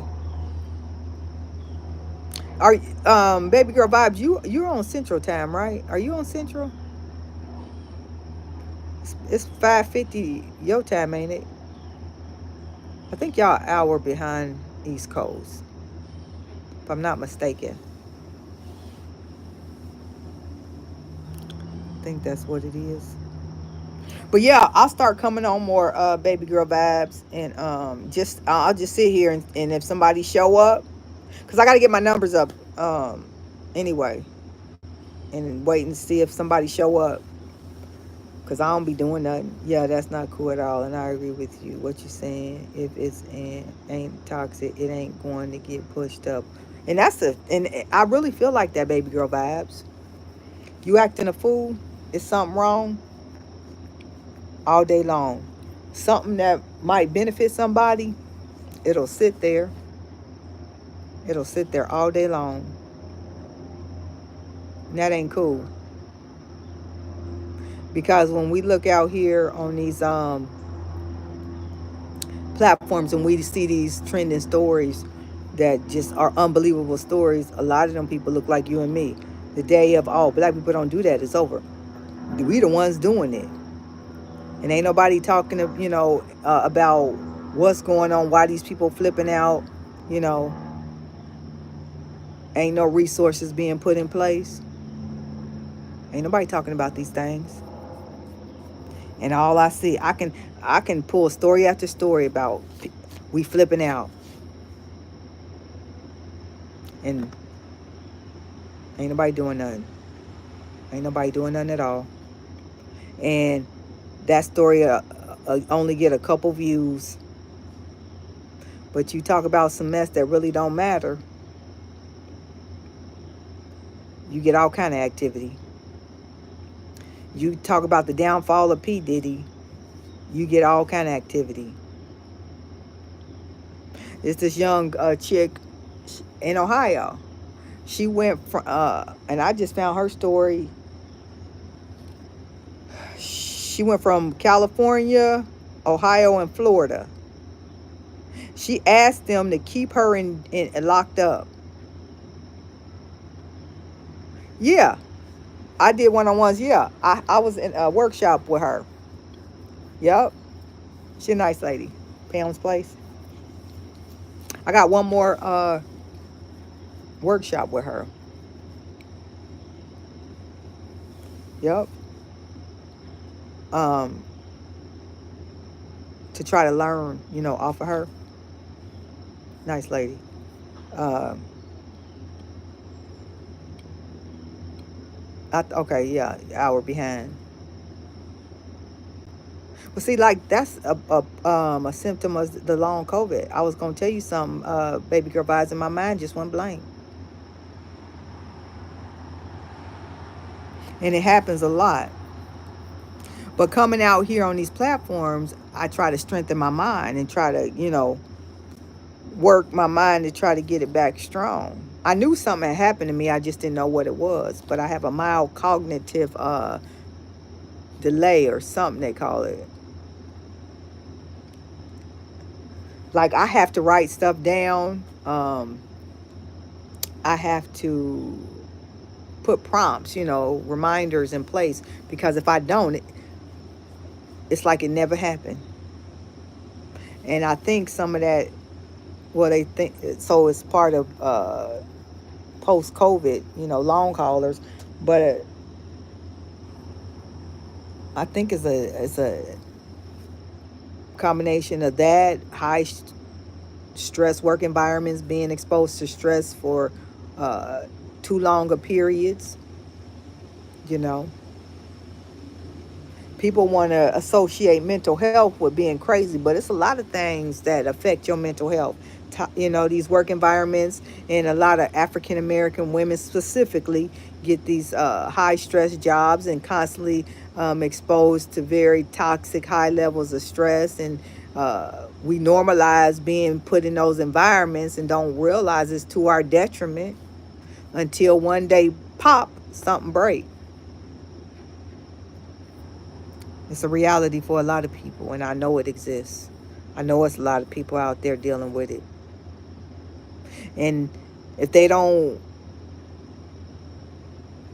try to seek to understand and take the time to listen, you know, other than what's going on with these celebrities, they don't know nothing. That's why I pray for programs, for the ability to get resources to where you can really like put things in place to educate us, because it's so much that we don't know. And we think we know everything. And I know that because I used to be that way. And I know it's a lot of people like how I used to be. More of them than it is current day me. But yeah, it's a lot of people out here dealing with stuff and they don't even know what it is. They have no idea what it is. I actually helped a couple people uh, take time off work, get on short term because they was having breakdowns. It's the truth. And what's even more unbelievable is this goes back to that self-advocacy. If you don't speak up for yourself and say your truth, because a lot of times we have normalized lying with like, oh, that strong black woman crap. They'll throw you right back into the line of fire that got you sick. It's ridiculous. Um, and this is ridiculous too, y'all. And I didn't even realize this is a thing, but I believe it. Well, still a thing. How they really do feel like we can sustain pain differently than other races. I mean, that is crazy. That's crazy. We can't. We just have accepted it, and that's why we black women die more than sooner than other groups of women. I wonder why. Our life expectancy isn't as long. I wonder why. Because we didn't bought into that BS lie. I ain't no strong black woman, none of that. I'm a woman trying to navigate this life like everybody else. I ain't stronger than no white woman, no Asian woman, no Hispanics, none of them chicks. My body can't take no more stress than none of them. You cry, I cry too. You know, your nerves can't take it, mine neither. And that's the truth. And I ain't got no problem with telling it and going toe to toe about it as much as my nerves can take, because I can't take all that pressure neither.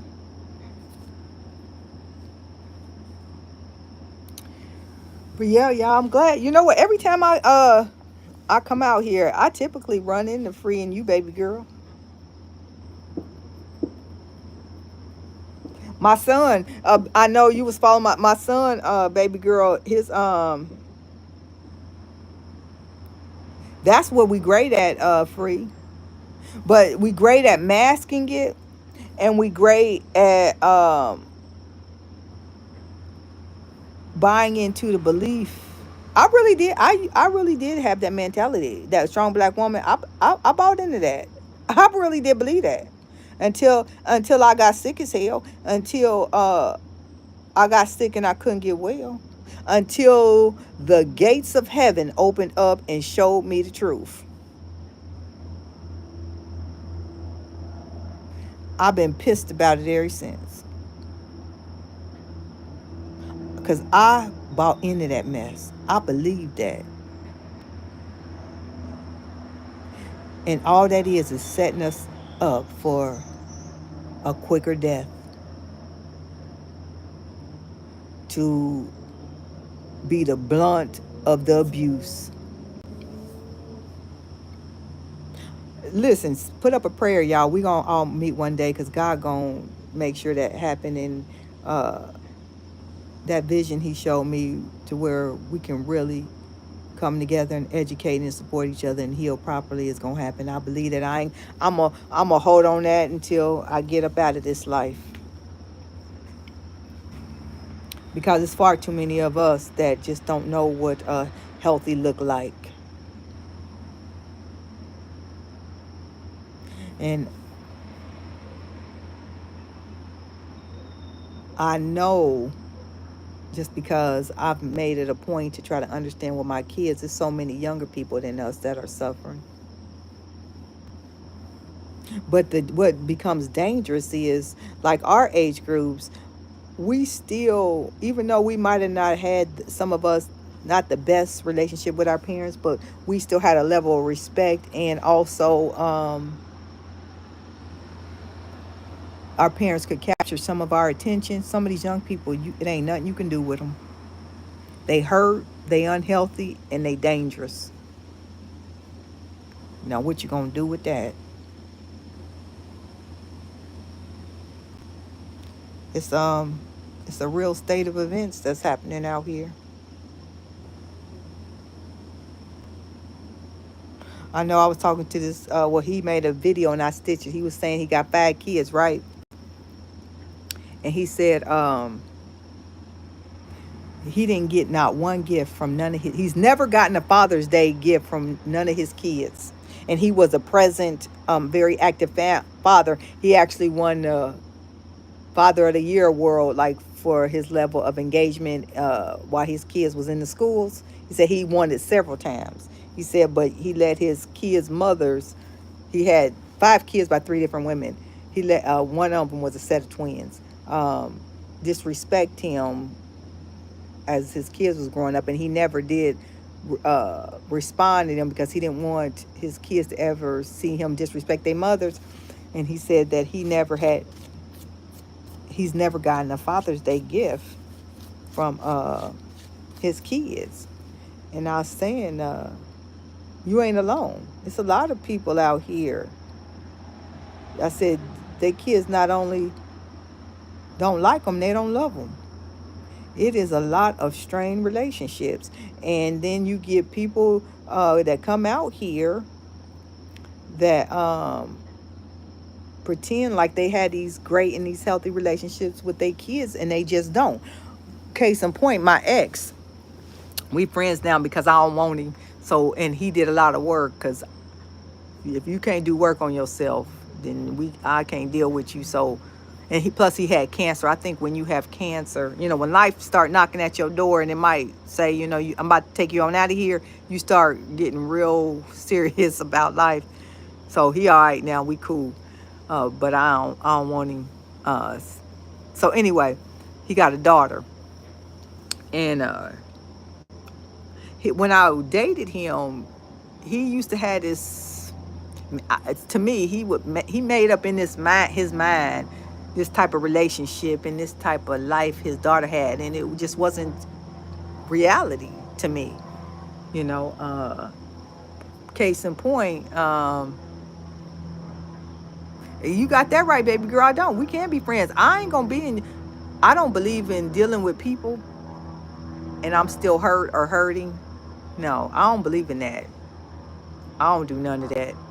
The only reason why him and I are friends is because I'm healed. I don't want him, and he's accountable for his actions, in the past, and he shows up authentic. Like, if you gonna come around me with that BS, I don't want you in my space, because I'm authentic. I ain't out here pretending. I ain't playing with people. I know I got flaws and problems like everybody else. I ain't trying to be somebody I ain't, and if you come over here with that bullshit, you out of here. So he used to be like that to me, though. I didn't know him like that because he was from New Jersey, and I was from Ohio. I met him in Ohio, right? So he could tell me anything about his relationship with his daughter. So he used to paint this particular picture of his daughter. Fast forward, it wasn't like that. Like, like, yeah, she might be selfish because she's the only child, but she ain't had no babies and all this and that. But you forgot to tell me that once upon a time, yeah, she was in college and all that, but somebody turned her out because she was at the club stripping, or she was the bar girl, the bottle girl. Might not have been stripping, but she was walking around with almost nothing on. You know what I mean? But anyway, fast forward, uh, he would do stuff for her, and she never would do, much for him. And when he got that cancer, he had pancreas. Was it pancreatic? Is that what man get? Pancreatic cancer? He had his pancreas taken out, I believe. And I'm 50, so he 55. Um,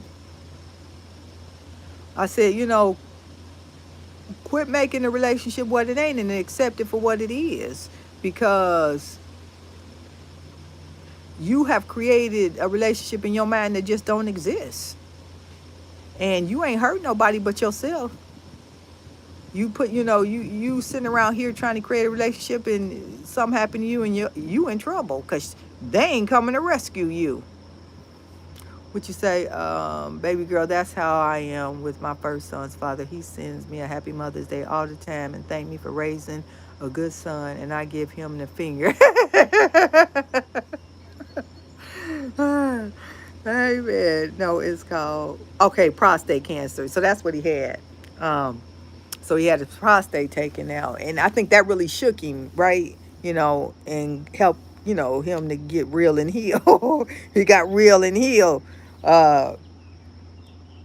And so recently, he gave his daughter one of his put her on her credit card. And it was for emergency. Keep this card just in case if anything ever happened, right? Noble. I can get that. Even she 30. She in her 30s. That's another thing. We be treating these people like they young. These mofos be old. That's a full blown woman. But anyway, her and a friend went to Atlanta for whatever reason. She ran up $500 worth of food, and he had to turn the card off. I said, you a fool. I said, you give her. That's noble, You want to, you give somebody a card, for emergency, just in case anything ever happened. Here's a card. She take it to she went on free, baby girl. She went on vacation with it. She went on vacation with the card. He listen, and so when she first started doing it, the charges, because if you can get notifications, so I guess he was getting notifications. So he reached out to her, to try to find out what's going on. She wouldn't even answer the phone, but he kept seeing charges, so he had to finally cut it off. I said, you the fool. Like, God rest his soul, I had a real good friend. I dated him when we was in our 20s. I met him while he was in college in Ohio.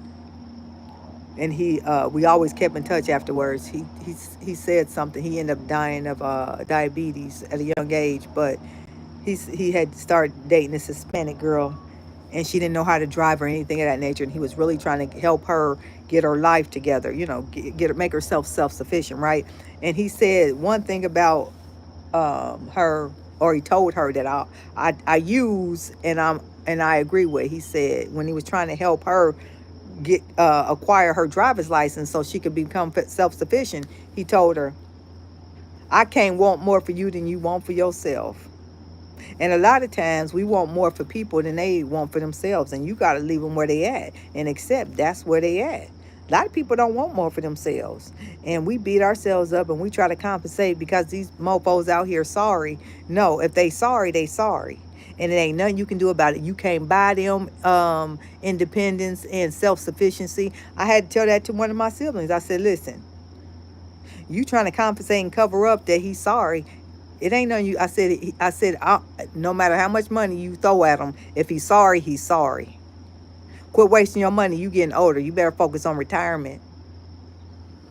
The daughter has resentment. Yeah, that's her passively crying out. You think so, Free?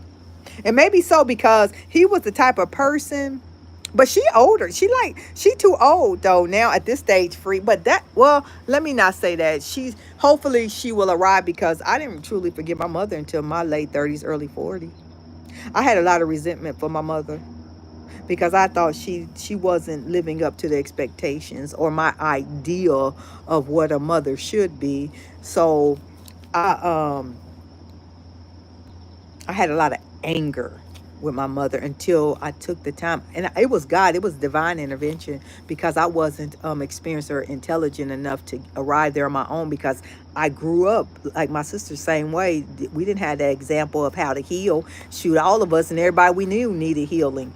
So that it was divine intervention, in God, who was always present. He would show his presence throughout my life.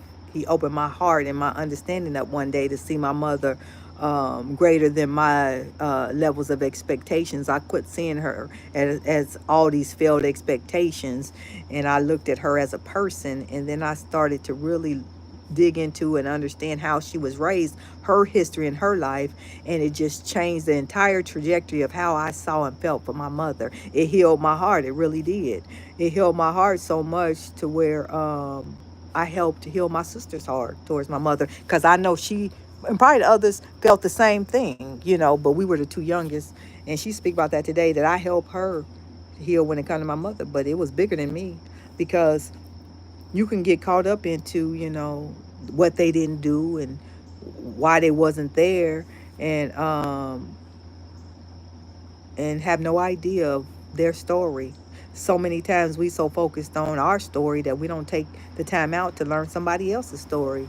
Free said, "That's my thing. I have a family member that rather be popular than respected." Yeah, and that ain't gonna last forever. Free. And I'll tell you something else. I had some family members, a particular one, always wanted, like you said, wanted to be popular, and they used to want to be liked by younger people instead of maintaining their role. And I always resented them for that. I'm still struggling with my mother issues. It's becoming worse that I'm wiser and older, but she is stuck. And you know what, Free? As long as you get unstuck. So there's parts and I think I've helped my mother heal. My mother was stuck for a long while after when I started evolving. Free. My mother was still stuck, and she was arrogant. And didn't really.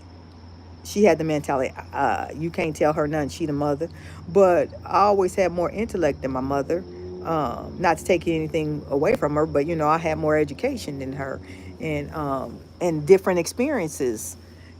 Some because she provided them. She tried to close the gap that she had from her upbringing. But as I started to really heal and share, but I learned how to share with compassion and not anger. And then sometimes when we didn't agree, I learned how to walk away um, instead of being argumentative, because my mother was very argumentative. Um, I'm praying for grace. I pray with you, Free.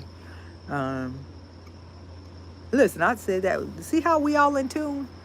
Um, when two or more are joined together in Jesus' name. But it's still healing. Like I'm still healing. Um, there's members like I always thought. So me and my four sisters, it's five of us. I always thought we was real close, right? But what I realized is they was the closest that could identify with the traumas that we experienced growing up. Um, but we aren't close as I thought we were, and I had to be honest about that. And some of them I talk to, and one I don't talk to. We have little to no conversation, and I had to make peace with that, and that was hard for me to really accept and be honest. Quit lying that about my relationship with my some of my siblings, that it wasn't what I had convinced myself that they were. And I've grown since, and I've healed enough to where I'm at peace with it, because I can love you and leave you alone. And if you are that arrogant and unhealed to where our relationship and me being in your life don't matter to you, then I don't have the time to waste on that, because you can only meet somebody where they at. And if they ain't engaging you and working with you, then you ain't got nothing to work with at all anyway. Baby Girl Vibe said, it's that walk away part. Sometimes it's hard, but I want them to heal, to clicks on the heels, walking away from them sometimes. Listen, I remember you said that before, and that's the truth. Sometimes, the healing part is the bottom of your shoe walking away. Um,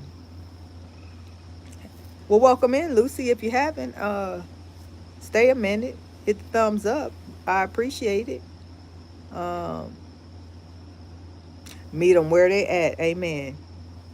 And you really do have to do what's best. And a lot of times, people aren't strong enough to do that. People don't want to deal with the uncomfortable, but they don't realize that the uncomfortable is where the blessing begins.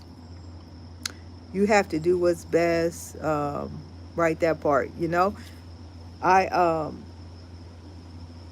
I cried many days about my relationship when I really was honest about it with some of my family members, specifically my sisters, because my mother, she is one of seven. I think it was four, four or five girls and two boys, and her sibling relationship was piss poor to pits. Um, it just wasn't. Her upbringing just wasn't healthy. And I always said me and my sisters would never be like that. Would never be like that. And fast forward, there's traits, to an extent, some of us are like that. And that was a hard reality to deal with. But I had to heal from that and separate myself for my peace, for my sanity. And and it was a lot of spirituality in that process. Like, I didn't go through that alone, because healing can be very lonely. And starting to heal from that, and not abandoning the process, um, I have seen healthier, happier, brighter days. Baby Lucy said, I don't deal with no family members after our grandmother passed. Uh, Sometimes the person, and I know about that too. I've seen some situations, Lucy, that after the family, matriarch, person that holds the family together, is gone, and the whole family fall apart. I've seen that happen too, and sometimes it's for the best. You know, only the people that go through that know that. But if that's what's best for you, then so be it. Yup, that long handled spoon. Free said, Baby Lucy death really changed my family for the worse. Oh wow. Your younger brother, my younger brother 421, and my granny 1222, and everyone is in the twilight zone. You saying Free, though, that's the time they passed away?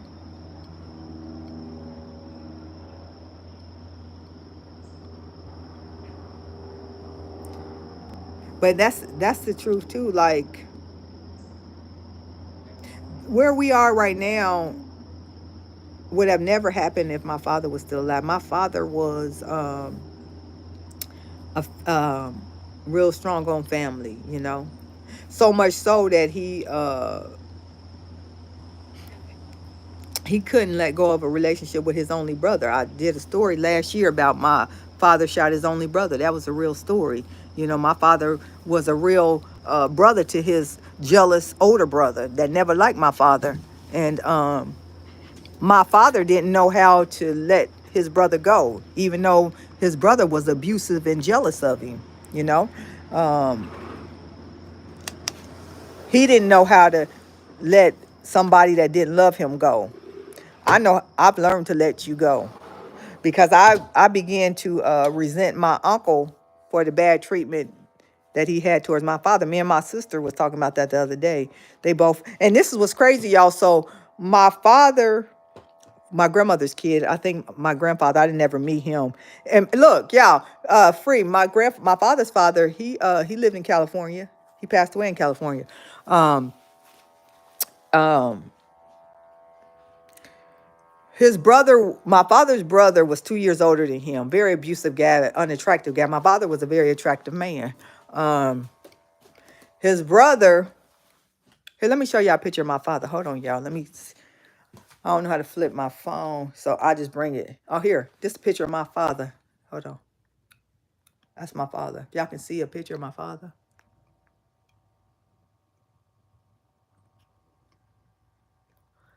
Best guy I know, but anyway, he what was I telling y'all about my father? Oh, he didn't know how to let his brother go. So when my uncle died, who was 2 years older, my father died 2 weeks after his brother. I think my father died of a broken heart. He was a little sickly because he had congestive heart failure. But 2 weeks after his brother died, my father passed away. And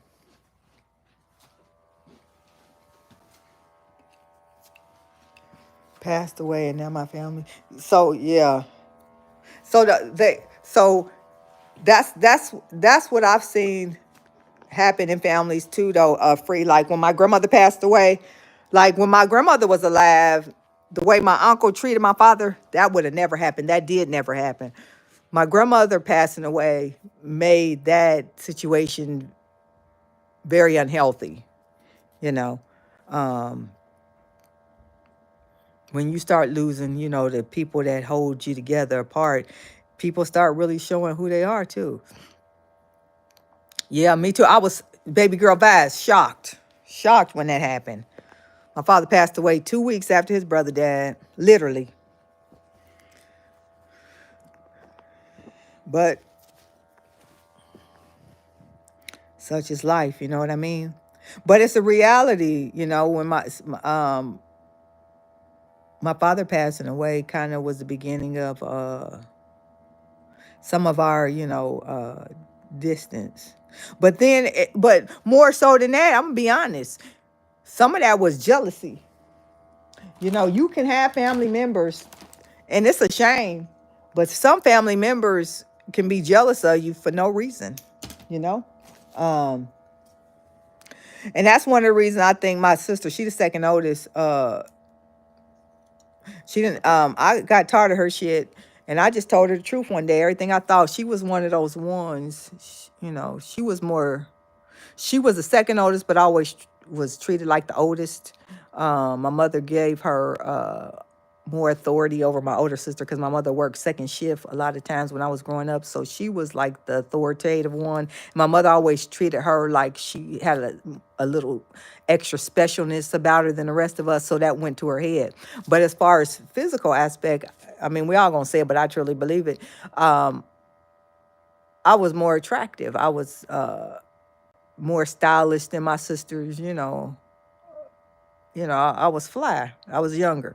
And I always thought she had a certain level of jealousness in her. And also, because like my son's father, he came from a very wealthy family. His grandparents were millionaires, literally. They owned the biggest funeral home in my city, very prominent, well-to-do people. And I always felt like my sister and my son's father was too. I shouldn't have dated him anyway. He was 7 years older than me, but that's neither here nor there. But prominent family, I think she was jealous of that. Um, and she was one of those type of people that would do more for people in the street than she would her own family. And I ain't that way. Like I'm a giving person. I like to help people, but family is sacred. Family is family. And she won't do nothing for you, and everything costs with her. Like nothing is free. Everything has a price tag on it. Anybody that's so hungry for money and things of that nature, that's a dangerous person. That's a dangerous person. And so, exactly. So I told her about herself one day, free, and we ain't talked since. I told her the truth. I told her everything that the other three, all four of us have always thought the same thing about her. But again, she was put on this pedestal because my mother, right? I let her but have it one day. It ain't been the same since. I told her the truth. I told her what we all knew. I told her what she knew. I said, you always been jealous. You ain't never been no sister. I'm what a sister look like. You can, and you need to learn something. You always trying to be somebody you not, and you ain't gonna never be me. So quit trying to be. She ain't talked to me. She ain't had nothing to do with me since. But I didn't tell her nothing that wasn't the truth. She wasn't a good sister. We way better sister to her than she ever was to me. Always was jealous. And her husband, she got the best husband. And I dated a guy when I was younger, and her husband is his best friend. It's sad. No one really likes to hear more or less except, yeah. But you know what? I didn't tell her. I told her the truth. And sometimes people can't take the truth. You know how she one of those people. She want to be the one that does better than everybody else of her siblings. Like you know how you have like that rivalry and that competition. She one of them type. She want to be the one to do better than the rest of us. My nephew, um, he got shot. I think he was 19 when like a year out of high school, he got shot and he ended up being paralyzed from the waist down. He's still paralyzed to this day. During that time, my sister had moved away. So the doctor has said, don't take him out of his environment because that would only, emotionally impact him negatively, taking him, he already paralyzed, and then you're going to take him away from everything he know and love. So he ended up staying with me, my ex, and my mother was staying with us at the time too. And I mean, that's a lot to deal with, trying to learn how to take care of somebody that's paralyzed from the waist down and things like that. I'm telling y'all this to say this. Some of my cousins, I got a lot of cousins that live in Detroit, in the Michigan area. When they was asking about my nephew, and it's like, well, where does he stay? Because, they knew my sister lived in another city.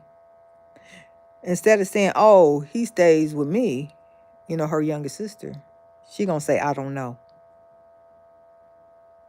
Because she didn't want anybody to get credit or acknowledgement. Like, some people just sick. She need therapy. She one of them type of people think her life is all right and she okay.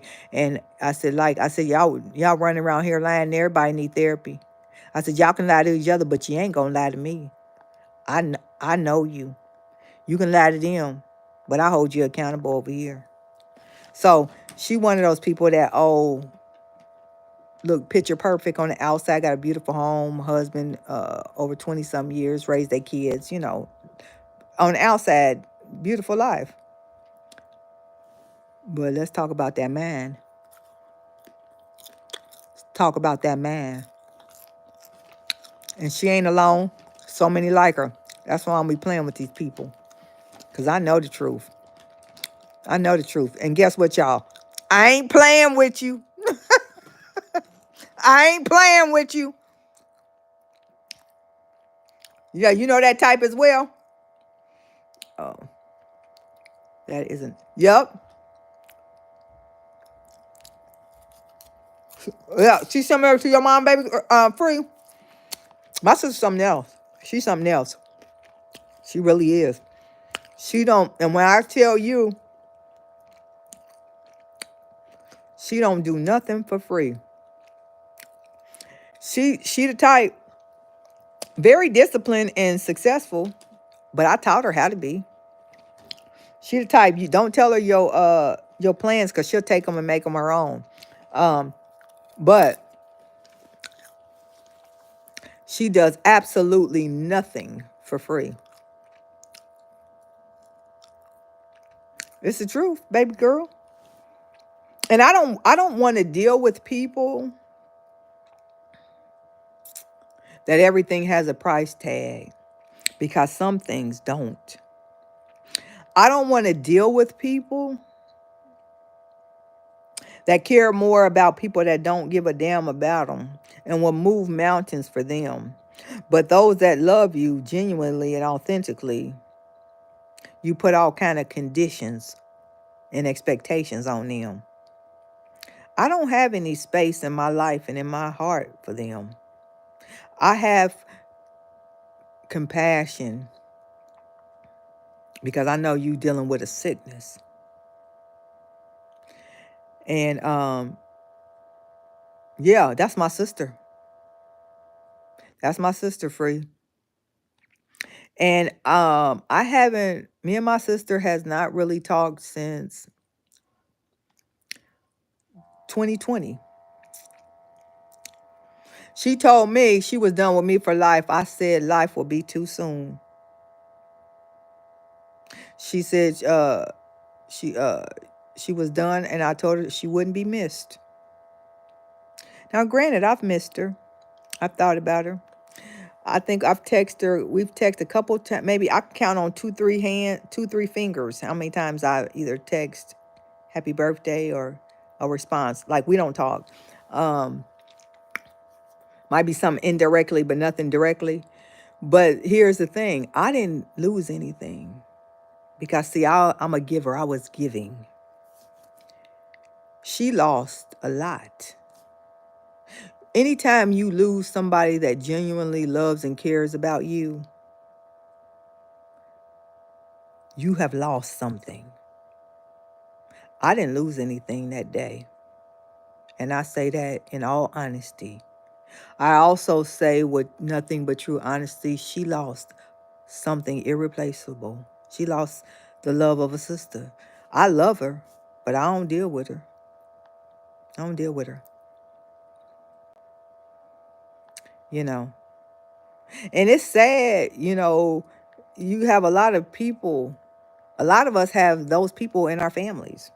And a lot of people lie about it and try to rectify it. Mm-mm. We old enough to know the importance of time. I don't have time to play with people that's playing with life.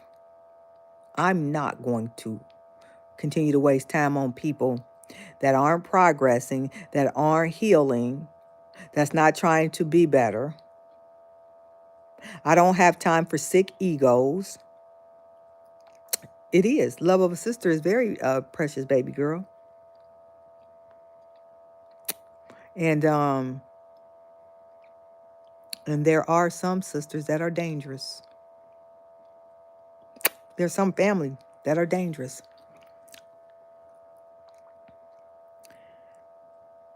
We have normalized unhealthy. And I think, and to your point, Free, when you deal with, especially when you dealing with full blown grown people, and they ain't trying to be healthy, they ain't trying to, be a part of the solution. At some point, it can only grow if you keep feeding it. Sometimes, you just have to let it go. If my mother would not had started to grow from my pushing and trying to get her to heal, I started to acknowledge her pains. That's how I think my mother started opening up to me when I started to heal from, putting all those expectations that she would never reach. I think acknowledging her kind of softened her and helped her to hear me and to try to join me in the healing process. If my mother would not have got there, showed effort, she's not totally there, but she has made enough effort to where I would stay in the game with her, I would have had to cut her off. Just like my sister. It's a mutual cutoff. She don't reach out to me, I don't reach out to her. But one thing is for sure, if nothing else, I told her the truth. I told her my truth. And that's a truth that she cannot unhear. She heard me loud and clear. And she knew every word I said was the truth. Yes, it's a lot of treacherous family members. I usually let things die for lack of support dealing with family. And sometimes you have to, you know. What? It's over 4 years. So, and she's 4 years older than me. I'm 50, she 54. Like, we older, you know what I'm saying? Like, 50 ain't old, but it ain't young. And these are like, we're not, we're on that crossover where we're entering the second phase of life. And if you want to play with that kind of time, you want to play with relationships, and you don't have the knowledge, the compassion, the maturity, the heart to want to savor and have a relationship with your sisters or your sister, whatever, family member, then I can let you go. And I have let you go. Free said, I think that my mom is resentful that I'm still here and my brother is deceased. He was her favorite child and he needed her. And I think she's resentful of me. I'm sorry to hear that, Free. It was only two of you? And you know what?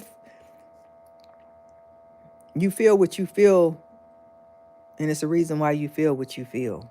Like, my mother will acknowledge it now, but she knew she put my sister on a pedestal. And she knew she was at fault. And my mother feel the same things I feel. My mother see my sister for who she is. And I tell my mother the truth. I said, you helped cause some of this mess. Awareness, welcome in. Yes, you are speaking truth about unhealthy and dysfunctional families. I disconnected over 15 years ago. I am content and much happier. I don't hate anyone. I just want peaceful moments in my life. Amen.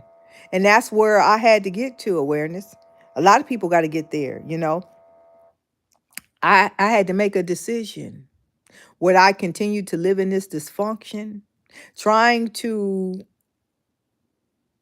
achieve or create something that just wasn't going to happen? Because you have to have willing participants. You have to have people that's willing to do the work. And I just didn't have that. And once you have done all you can do, you have given all you can give, then that's all you need to give, because my best is good enough for anybody. And once you don't receive it, you will miss it. Opportunities are only opportunities if you take them. I don't miss out on the opportunity to save myself and to have peace. I have a peace now that I would have never known had I not accepted the truth about people in my family, and about truth about who I am and who I wanted to be. I remember being a little girl saying, when I grow up, what I wasn't going to do and what I wasn't going to tolerate. And then I looked around and I was in my late 30s and 40s, and these things still existed until I had to say, then it's on you. It's on you. And I did something about it. Free, dang. Are we related? I felt that. Wow, I know what you're feeling. Yeah, we're 7 years apart. He was murdered by two young Latinos in 2021, and I feel the same feelings from childhood. It's a tone in her voice that triggers me to feel this way. I know exactly what you mean. My mother was an alcoholic, and she was very abusive, right? I was raised and grew up in fear. And when I got older, when I was just talking about when I made a decision, here I am all these years and it's still going on. When I was younger, I said what I wasn't going to tolerate.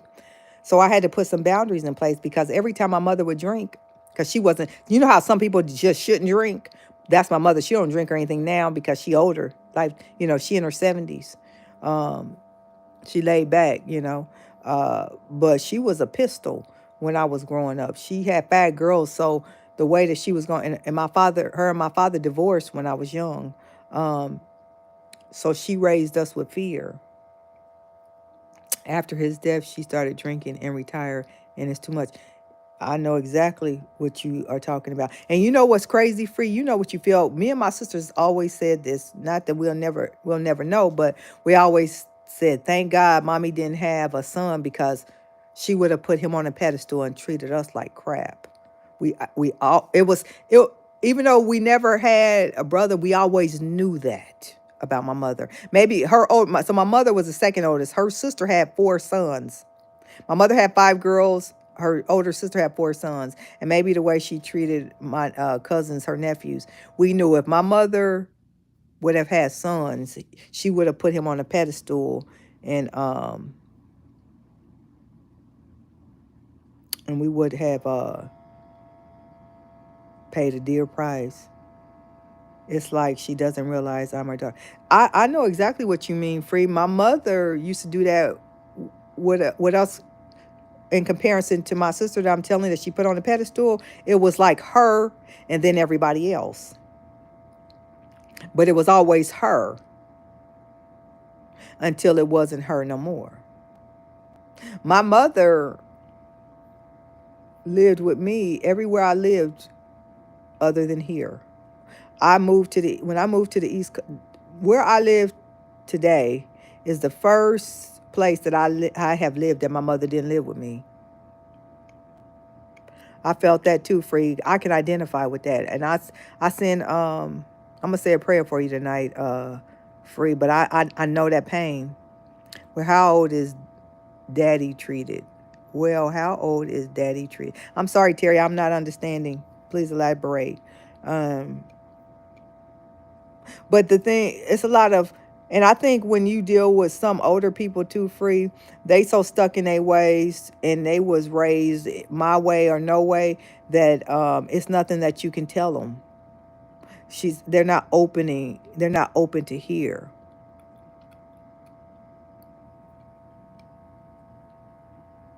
But know, Free, you are enough, and know that your mother's pain is not your pain. That she can't give you what she don't have in her. Know that her pain don't have nothing to do with you, and that she don't have the tools to right that wrong. But don't suffer behind it, because it really don't have nothing to do with you, Free. It don't. And I know it's easier said than done, and I know it don't make the pain soften. But hold on to that, because the truth does heal. Offer her compassion, and not to the extent to where it costs you, because sometimes you gotta get away from people in order to heal. But no, her pain don't have nothing to do with you. That sickness was there before she ever knew you. Awareness says my mother was a mean functional alcoholic. That's sound like my mother, who killed my father when I was 10 years old. Oh wow, sorry to hear that. 5 children left to raise, and she's bitter. I walked in and tried to save his life. Oh wow, that's traumatic. It's so much trauma that we have went through, and we've normalized it. I no longer normalize these things. I'm honest about them. I see so much trauma that we have normalized, and it's not helping us. Awareness, I feel you. Will be praying for you. Amen. I've been asking for grace to deal with her. And you know what? You got to ask for grace to deal with her. I'm telling you, God led me to where I'm at with my mother today, because I could not have done it alone, Free. I could not. I didn't have it in me. How was your father treated, knowing situation? Who are you talking to, Terry? Whose father? Their pain and unhealthy ways are not yours. Absolutely. I got therapy and I became a therapist. Amen. We can overcome trauma, but it's a lot of work. I'm still dealing with overcoming trauma. Listen, I remember when I was younger, before I really got into full blown therapy, I called a number talking about my mother. I just needed to talk to somebody. And a woman told me that I was a child, even though I was an adult, and not the parent. And it's okay to say no, and that you have to make a decision. Who has the addiction? You or them. When you keep allowing things, then you function as if you have the addiction. And that lady that day helped me. It helped me with no, and that I cannot let my mother's addictions, because she was an alcoholic, become my own and affect my life, because it was affecting my life. Free, and you will be granted that, along with asking for grace. Ask for patience and grace, because it is hard. Again, I will be praying for you and with you. Amen. I join you in that. Yes, it's definite work. It is true work. Listen, I didn't get a breakthrough until my early 40s. I'm 50. So what is the solution, and how do we go on from the abuse? What actions need to be taken? I need answers, not issues. Okay, then be clear. So one of the things that I did, Terry, to heal from my mother is I quit, because I was very angry and resentful, because I didn't feel as though my mother um, was providing the support, guidance, and love that I needed. How I was able to heal was because, number one, I never took the time to understand her story, her background and raising. And once I was truly aware of all the traumas and things she went through, then I was able to see my mother as a person, and not someone that is not meeting all these expectations. I looked at her as unmet expectations. And when I was able to understand her story, it opened my heart up, and it took away that bitterness and that anger. And I was able to see my mother as a person, not as this problem or this woman that had caused so much pain. It offered my heart to heal and to support her, and to quit looking for things in her that she was never going to be able to fulfill anyway. She couldn't give me what she never got. My mother wasn't an affectionate person. She didn't I wasn't raised under her roof with love, if you will. Her way of showing love was by showing with gifts. My father taught me words of affirmation, physical touch. He hugged us, told us he loved us. My mother wasn't that way. So understanding that she could not give me what she got, then I no longer had expectations that she couldn't fulfill. And that anger started to turn into compassion and understanding. And it helped me help her to start healing, and it strengthened our relationship. It's not perfect and it's not without flaws, but I no longer look for somebody that don't exist. I met her where she was at, and I started to see her for who she was. I quit looking for that cookie cutter mother, and I started to see my mother, who was a woman that was filled with a lot of pain, a lot of traumas and struggles herself. And I started to hug her. I had to work myself up to telling my mother I loved her. Like, it was not natural at all. I could tell my father day in and day out, Daddy, I love you, hugging, give him a kiss, all that. Because that's how he raised me. That's how he treated me. But my mother, I couldn't, it wasn't until I was an adult that I could tell my mother I loved her. When we hugged, it was like a pat on your back. It was a very shallow hug. My father would hug you, and he gave you a hug as if he gave you everything in him. You know, he always made this noise when he hugged us. He would go, mm, mm, mm, mm. It was like he gave you the best, most strongest hugs. My mother, it's like a hollow. You tap your back. Well, one day I grabbed her and I held her tight, and I said, a hug, like hug me. I had to show her emotions. She couldn't give me emotions that she never got. So your answer is understand what the problems are. Understand what you're dealing with. Understand who's on the other side. Understand their story. So you can put realistic expectations, realistic tasks in front of you. A lot of relationships are failed because you don't understand who you're dealing with. A lot of relationships are severed because you don't know the person. You don't know their story. A lot of relationships are severed because we are arrogant. We look at me, I, and not other people. We look at what people have done and not what we have done to others. We keep pointing the finger at outwardly at other people, but you got foe pointing back at you. What work have you done?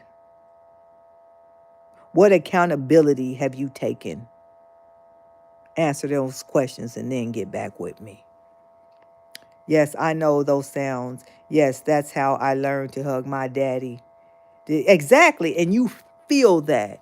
You feel that. I could tell my father I loved him all day. My mother, I remember literally taking time and saying, do it. Tell her, tell her. Like I had to cope. It was so unnatural. As God is my witness as I sit here. It was so unnatural for me to tell my mother, I love you, I love you. It was not natural. I had to tell myself, push myself, psych myself up to tell my mother I loved her because it was that unnatural. I ain't alone. It's a lot of people that was raised like my mother. Again, it's a lot of us. We act like we different. We act like our story is different, but our people somewhere started at the same place. If it was Mississippi, Alabama, South Carolina, they them stories started the same place. They just migrated upward and outward. Awareness says engage in therapy, education in any form. Yep. Hypnotherapy, counseling, understanding, empathy, and anger management. Where am I at? In order to release the binding effects that their behavior delivers. Amen. Listen, that's what this channel is made about. I've had to pivot some, but this channel was started focused on mental health. I have been in therapy. I'm currently in therapy, and I promote therapy because not enough of us know about it. We still think we can just pray it away. I believe in power of prayer, but I also know God gives us gifts, and people in the mental health industry can be very helpful. But we still associate mental health with crazy. What's crazy is to sit there and stew in it and do nothing about it. You listen. So awareness. That's the motto over here. Hashtag Let's Get Real and Heal. That's what this platform was founded on. But that's the thing I was talking about earlier. It's sad. You talk about celebrities and platform blow up. You talk about mental health. It's just as dead as ever. Dead as ever. And people out here flipping out. Flipping out. Now that's what I have discovered with issues that are underlining family issues. That is the truth. What situations have you resolved? That's what people need, a direction for healing. This therapist has a therapist. Therapy is designed to help us live life more effectively. We are not, we ain't crazy at all. Exactly. I keep a therapist, and I also tell people, don't wait till something traumatic happen. Therapy is a form of healthy exercise. You know, therapy is a form of self-care. I don't understand why people don't go get their checkups. Your brain and your mind is a part of your body. It's the engine to all. I don't get. And people running around here struggling. People act like, depression, anxiety, insomnia. There's so many different forms of mental health. Uh, and it's nothing dealing with crazy. It's called life. Life happens to all of us in many different ways. And it's okay to have a day or a moment in life where you're struggling. It's just not okay to do nothing about it. It's easy to push it under the rug and cope by shopping, eating, and drinking. Listen, I was a shopaholic, major shopaholic. Yeah, let's get real and heal, Terry. That's God gave me that in 2019. I actually on Facebook I have a page called Let's Get Real and Heal. Um, because enough people are not getting real, enough people aren't healing. So let me help you understand too, so you know what we discuss over here. I talk about the strong black woman mentality. I don't buy into that or subscribe to that. I think it is a setup, and it's also derived in one of the root causes of a lot of hypertension, a lot of sicknesses that black women suffer from. Get away from that and adopt a healthier way of living. Um, a lot of us are out here lying and not telling the truth. I talk about and I try to support and help people understand self-love is a learned behavior. You're not born with it. Everybody running around here talking about I love myself, and there's very few of us that do because people aren't willing to do the work. And I know this to be true because I have taken enough time and I've went through enough hell and enough healing to know what self-love is and what self-love isn't. And it ain't enough of us that know what self-love is. I know that by the relationships they have with others and how they treat themselves. People are looking to other people to get well, and other people cannot get you well. People have lost their identity in relationships and other people. I encourage people to spend time with themselves. We need each other, but we also need ourselves as well. We need to spend enough time to heal, to get healthy, so we can be of service to others. See, self-love, people take that out of the context.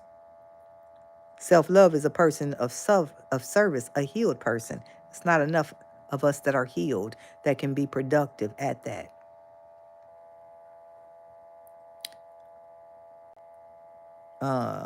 Free said, I'm a mail carrier in some houses that I deliver to. The yards are unkept, the windows and curtains be closed up.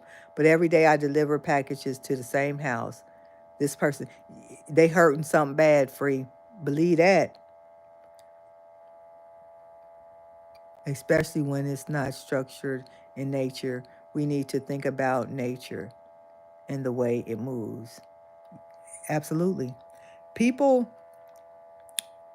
are very disconnected from nature. We see that every day.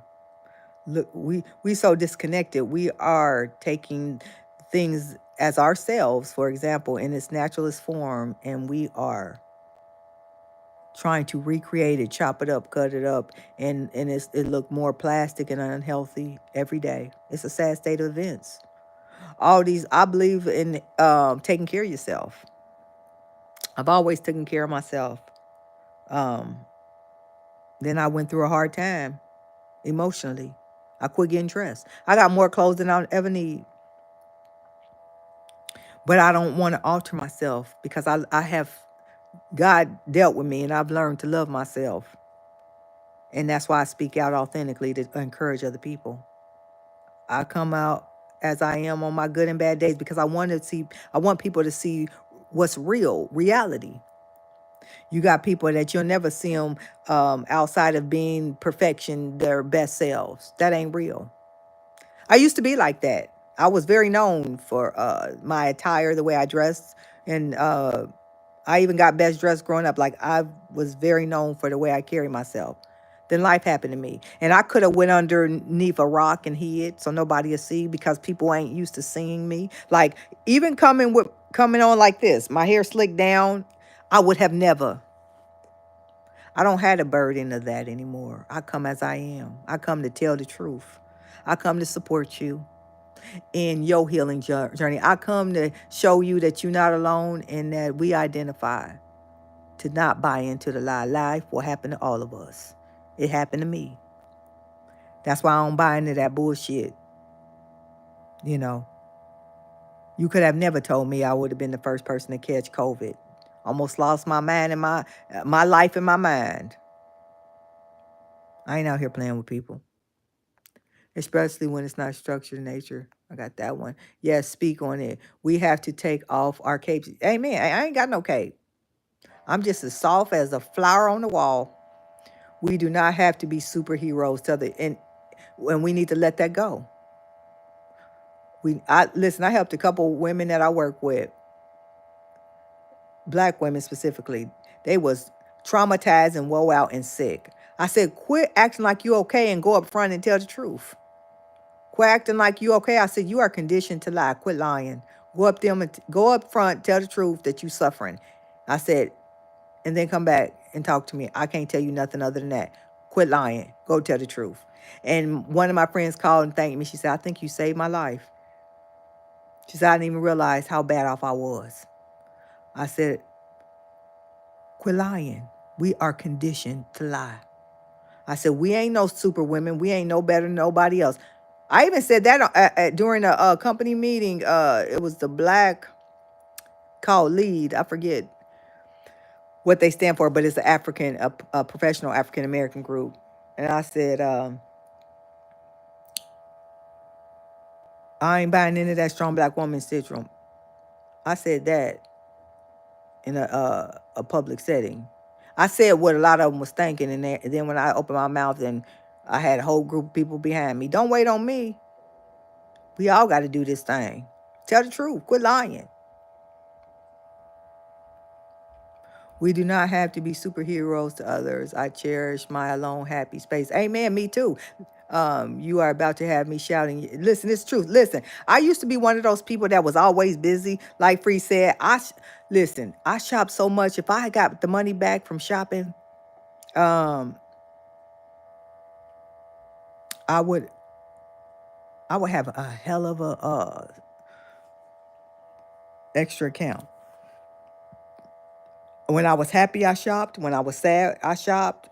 When I was bored, I shopped. When I wanted some excitement, I shopped. I associated everything with shopping. I was that person Free that had all those packages. I was that person. I was known for that. I knew the UPS guy.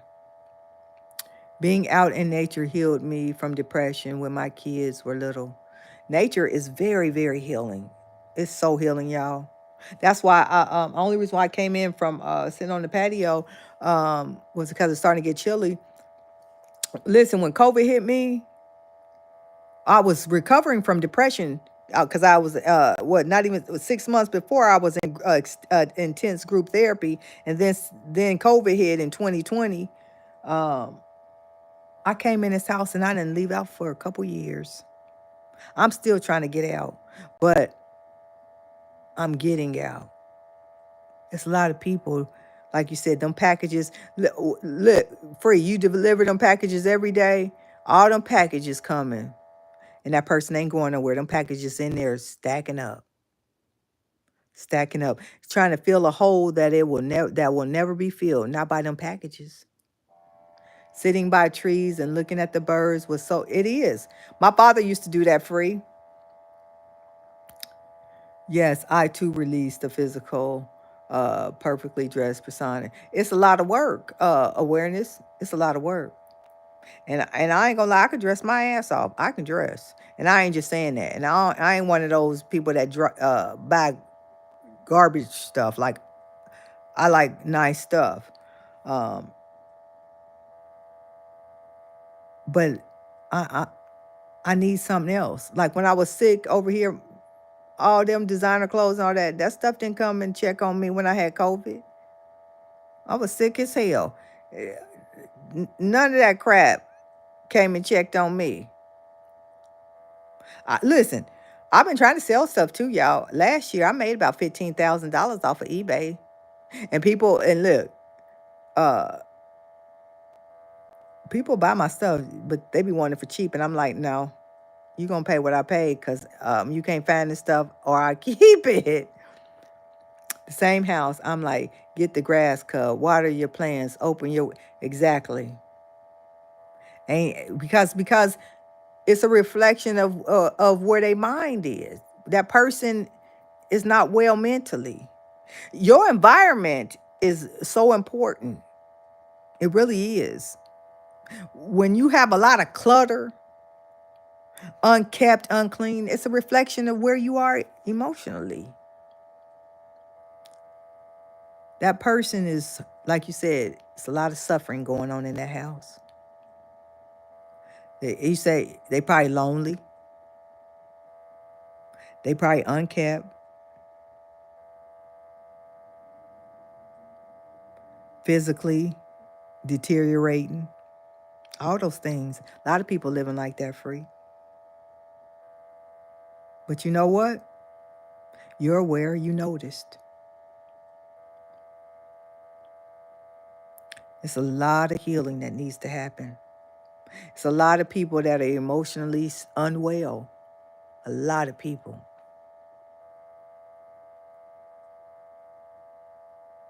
And all we doing is out here twerking.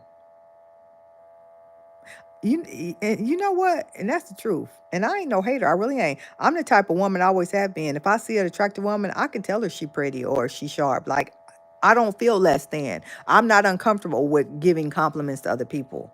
Like, I'm that way. We got to give. Yeah, we really do. We really do. But it is so many people that are suffering, that are out here lying, and it's sad. Yes, went through retail therapy. I walk barefoot daily in my grass. They call that grounding. I learned a new word. They call that grounding awareness, grass yard, and get. Oh, you just said it. Grounded with earth. See, yep. Releasing negative energy and recentering. I sleep hearing the night elements with. That's like my father used to always do that. My father was a nature person. I am somewhat a nature person, but when I was young, I was bad when I was young because I was the youngest. I was running outside with no shoes on, and I ended up getting a real bubble on the bottom of my foot. My mother had to take me to the hospital, and they had to pop it open or something. So I must have stepped in something when I was a kid. I was like, I wasn't even in kindergarten. I was real young, but I remember it, and I don't ever walk outside. But I wasn't around here no way unless I had my own yard because they got dogs over here, and they let their dogs, they got to pick it up, but still. But if I had my own yard, I would. When I lived in the Midwest, I had my own yard. On the East Coast, it's very expensive. But that grounding and what people don't realize truly, y'all, is nature really does heal. It's very healing. I find peace in nature. It's very peaceful. You know what I mean? I'm gonna come on here more often. See, it's therapeutic.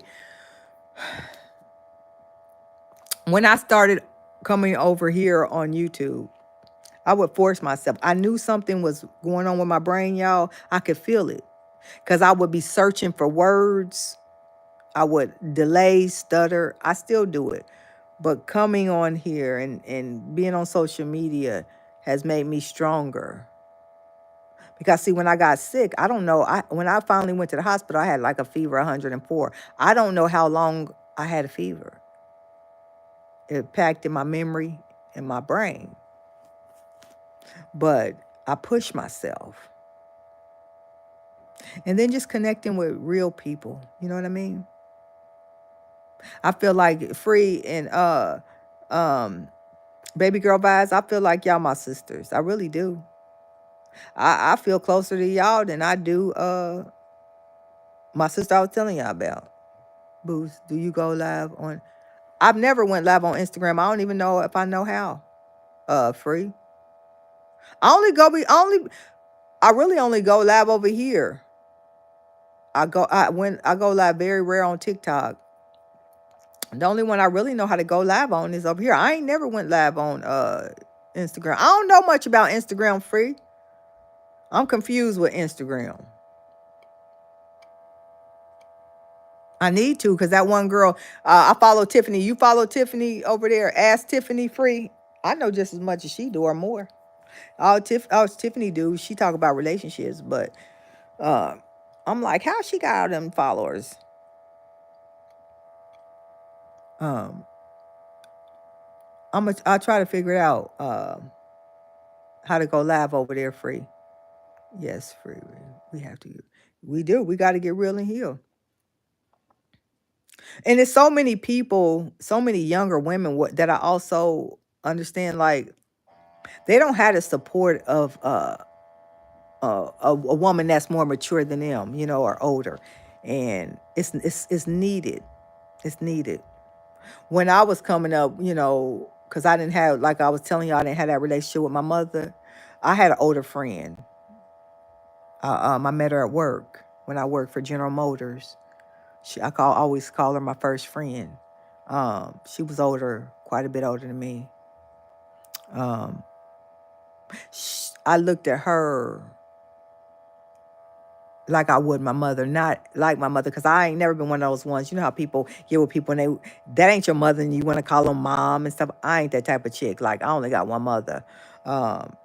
Again, my father showed me love. My mother wasn't affectionate, so I ain't affectionate in that way. I don't call people mom and you ain't my mother. And I don't believe in that either, because you only got one mama. You can have respect and love for older people. I believe in respecting and showing love, but everybody got their role and everybody got their place. But I had an older friend, and she really helped guided me, and I could confide in her during pivotal times of my life. And I believe there was times my mother was jealous of that relationship, but I think having an older friend is a blessing. I believe in that.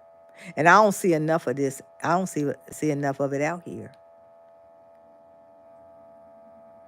It's a lot of young women out there that they don't have nobody they can confide in. And they just as bitter and vulnerable. We all got a role to play. We all got a role to play. I believe that too. I really do believe people come in your life for a reason, season, or lifetime. And you know what, Free? I know that to be true. I learned this about myself. I used to try to make everybody fit. I used to try to make everybody a lifetime. I no longer do that. I was very, very attached to people. I think I had abandonment issues because of my mother. I don't have those anymore. I used to always try to keep people in my life, no matter what, at any cost. I don't do that anymore. And here's the fun fact, y'all. So I tell you about my mother, right? And then I told you about my sister, the one my mother put on a pedestal. So my sister, her birthday, she's 4 years older than me. Her birthday is March 13th. Mine is March 16th. And my mother is March the 18th. All three of us are right there. And it's always with something dealing with, I got 3 other sisters, but it was always something dealing with her, me, and my mother,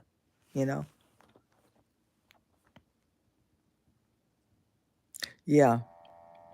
I think that's a part of the problem. We try to keep people in our lives too long, longer than we should. Sometimes people have overstayed. I used to always want closure. Yeah, because here's the truth. Free. Sometimes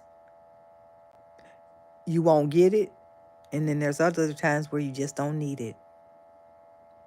I used to want closure. I got it. Not in the way that I was looking for it, but I got it when God helped me see my mother for who she was, not who I expected her to be. That's when my closure and my healing started. I quit looking. I didn't look. I used to want, like, like my mother, I used to think like she didn't act like a mother. I used to think she was competitive, um, jealous, um, just everything that I didn't need. Now I see her as my mother now. I wanted her as my mother then. I see her as my mother now because I see her as a person. I don't see her, and I don't look for her to fulfill me. God healed me. I can deal with my mother the way I can deal with her because God healed me.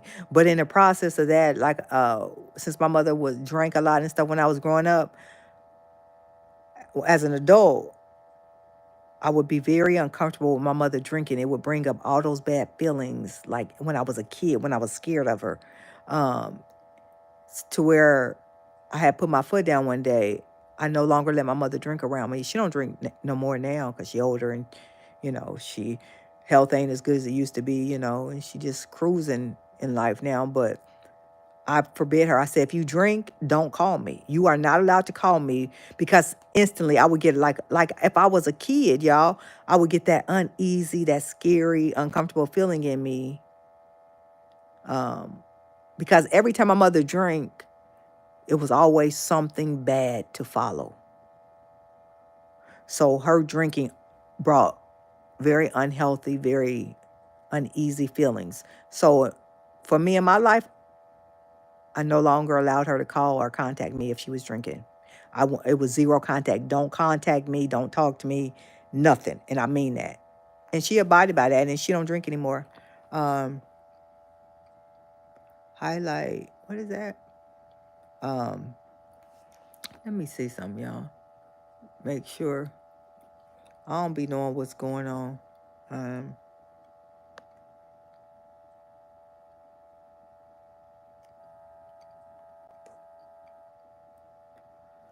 but yeah, you have to put expectations in place, because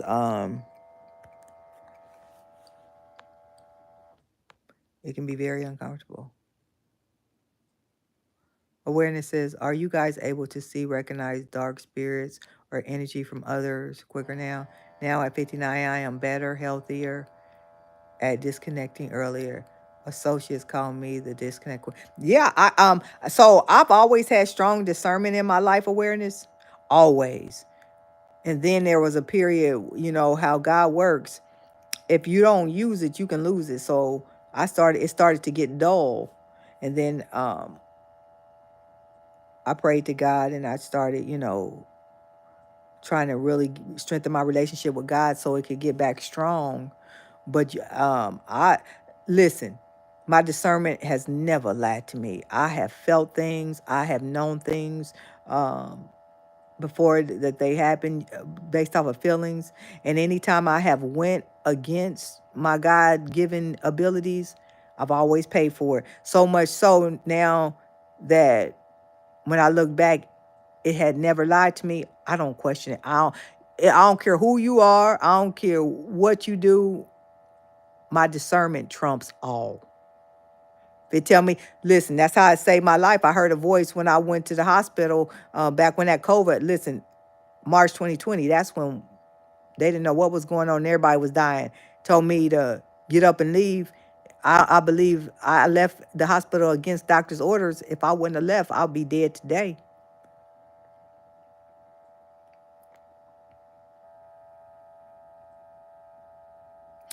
Baby girl vibes said, it don't feel right. I moved to left and stay. Yep.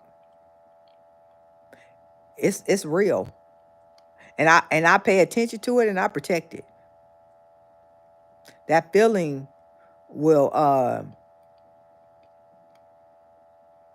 save your life or break your life.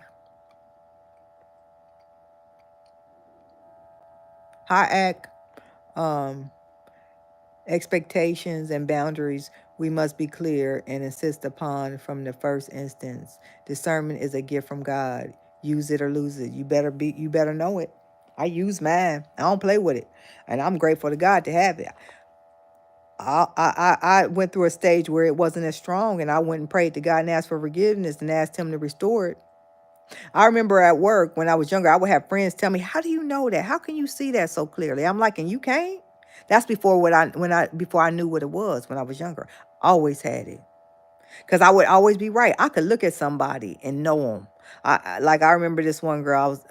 She was real nice and um, vulnerable, passive type personality. And I would tell her, you shouldn't mess with that person. That they don't mean you no good. Run it down to how that other person was. I didn't know him, but I could see clearly what type of person they was. She wouldn't listen. Everything I told her would happen would happen. Then that's one person that came back. She said, "How do you know what you know? Like, how can you see that?" Because it would be right about people. I'm thankful for the gifts I got. I know what they are now, and I don't play with them. Me too. I pay attention to it and protect it as well. That is a given fact. Amen. Yep. You know what you know. And I do believe that as you get older and wiser, that you do become more sensitive to things. A prime example. And this isn't more about a person, it's just more about your level of awareness. Think about how aware you are when it comes to time. Time is like, if you don't know nothing else, you know how precious time is. You know how quickly it go by. When you was younger, you wasn't as aware of how quickly and how important, how precious time is. You know it now. The level of awareness. That's why when I come out here, I'm intentional. Sometimes I just come out here to talk, but it's mainly to check on people, talk about real life, and just share. Be an encouragement to somebody as others encourage me. It's a lot of people that are not aware. You got to be aware. It's very necessary. And I was talking to my sister earlier. I said, it's crazy how life has changed. I said, we was talking about stores or something. I said, um, how like when you go into malls and stuff now, they ain't as full as they used to be. I said, I remember when people first started shopping online, I never thought it would be as prevalent as it is in regards to more people shop online than they do in stores. I said, now it's the norm. Even though I was shopping online before everybody, I was okay with putting my credit card number online. Um, I said, and another part is like people meet online. Like they do a lot of that on TikTok. I follow these two identical twin brothers on TikTok. They do speed dating. I ain't in the dating. I don't feel like being bothered. But I go in there because I like to listen. They'd be so funny to me. I cancel my Netflix. I go in there because it gives me a true level of understanding where people's mentality is. And so I go in them lives and I listen when people are trying to look for a mate and stuff. And it's a reality where people at. You know, I wouldn't think, I said it's normal for people to meet people online now. Even though I don't trust it. I don't be trusting people like that. But well, I appreciate you being here, awareness. Listen, me, baby girl vibes, and free, we've been at this over a year, haven't we, y'all? It'd be more of us. But see, I be going through my peers where I quit going live. But free and baby girl vibes, we talk like this all the time. If you haven't subscribed to the channel, come back. We real people, talk about real life, supporting each other. And after a while, you really get to know people. Me, free, and baby girl vibes, we've been at this over a year.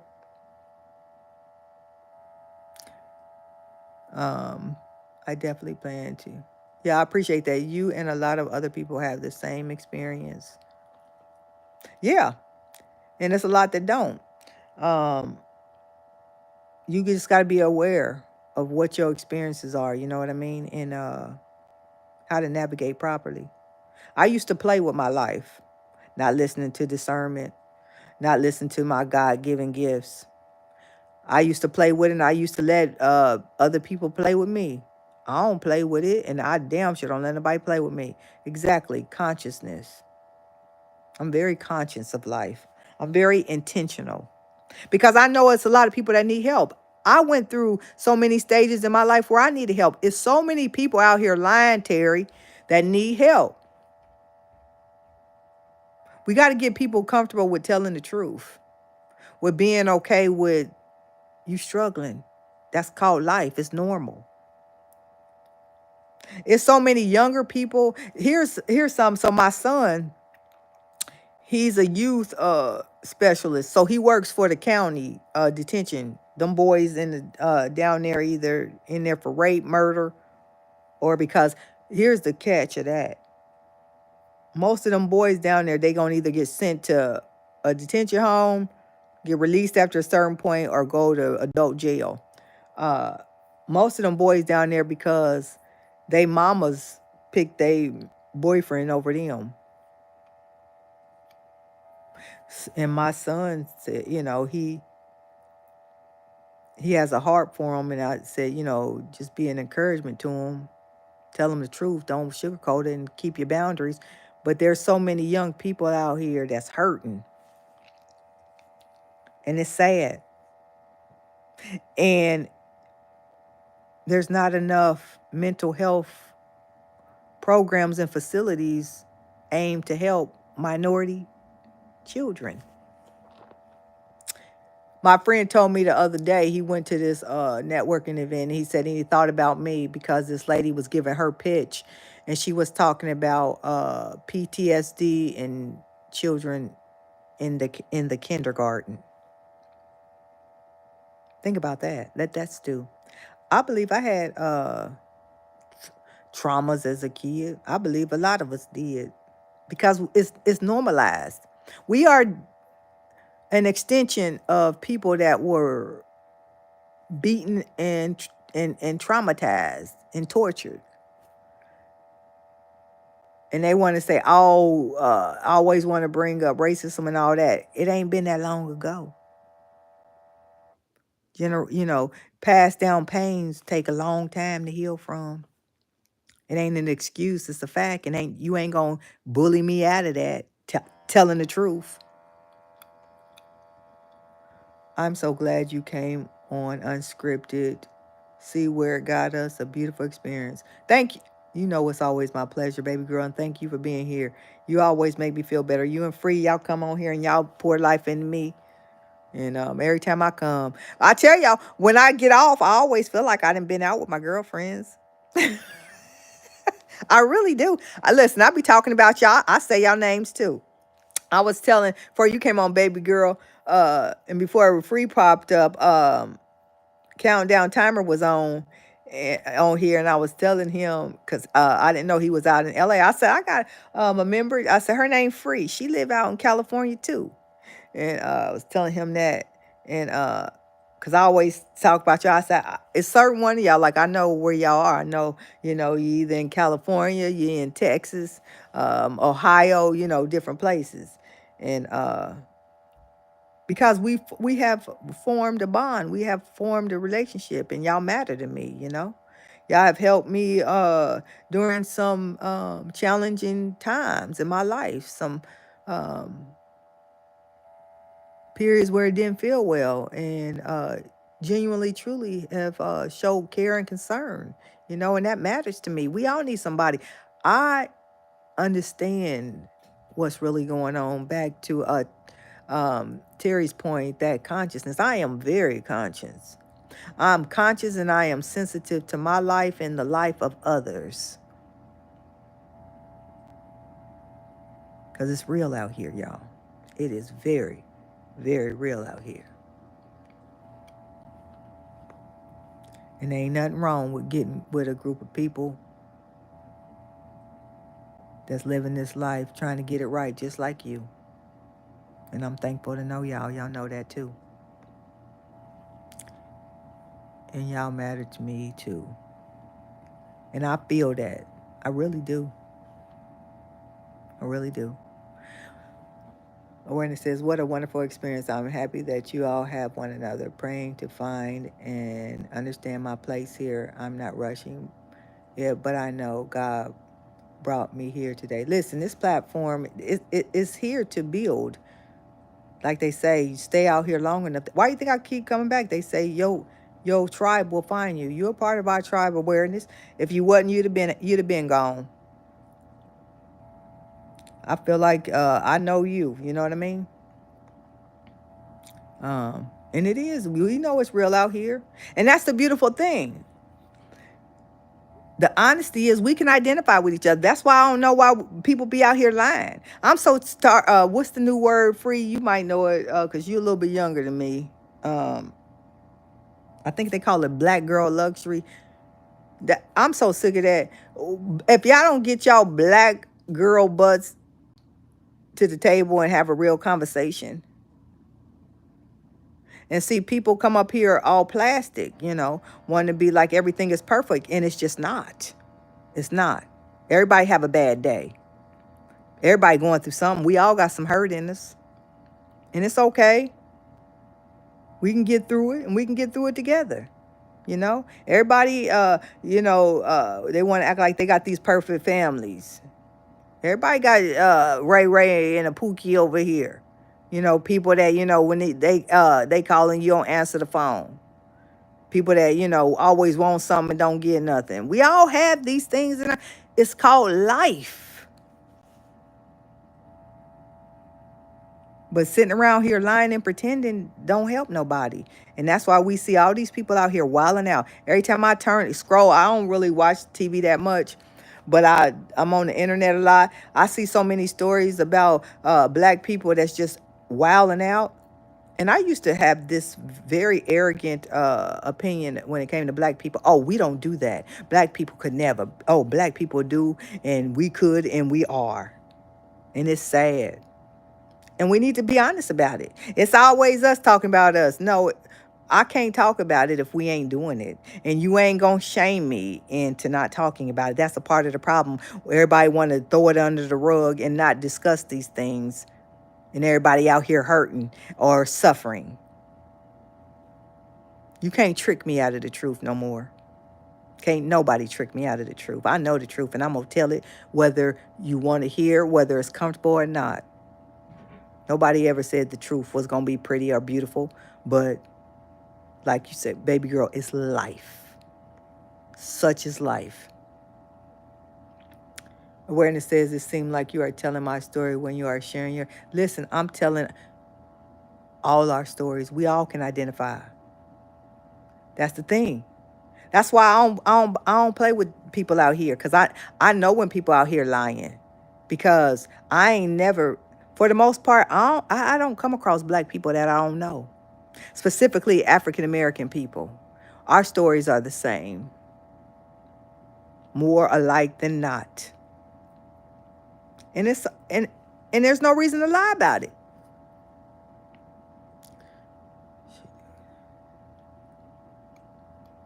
We all can identify. We can identify. I rarely meet a black person that I don't know. And they can pretend all they want, but I see through it. I know you. But yeah, y'all, we'll have to come on. I'll start again. I'll put up a poll one day this week on a good day. We'll pick another day, and then I'll try to start coming back. I believe Instagram got our cousins out here pretending. Oh, Instagram is terrible. Instagram is so plastic, I don't know how to connect with it. Stunning and getting off the square, trying to keep up with one. Yeah, Instagram is a different vibe. It's a different, I can't, I don't know what that is. Like, I can't connect into Instagram. And TikTok, So here's this is what I believe. Facebook got a lot of older, bitter people. You can't tell nothing, and they are part of the problem, big time. Facebook is one of the biggest problems because it's an older group of people that's set in their ways, and you can't tell them nothing, and it's a new day, and they ain't helping nobody. They the type that want to push it under the rug. What goes on in these behind these four walls isn't to be spoken, and it just don't work. That day is done. Instagram is, to your point, awareness. No more needs to be said. Um, TikTok is a bunch of young people that are hurting, that are so disconnected because they were raised so differently than us, the millennials, Gen X. These are the Gen Z, them young people that were raised by computer, and something about these computers that mess with their head, that suffer from a lot of depression and anxiety themselves. But they're very, very intelligent people, but they are so disconnected and their emotions are stunted. And it's a big problem. But it's a lot about them young kids that I like. Like, they don't believe in being loyal to companies. They don't believe in 40-hour work weeks and adhering to all these corporate standards. I love it. Just teach me how to navigate like that. I love their mentality. Like, their mental health matters to them. I believe in all of that. My daughter's like that.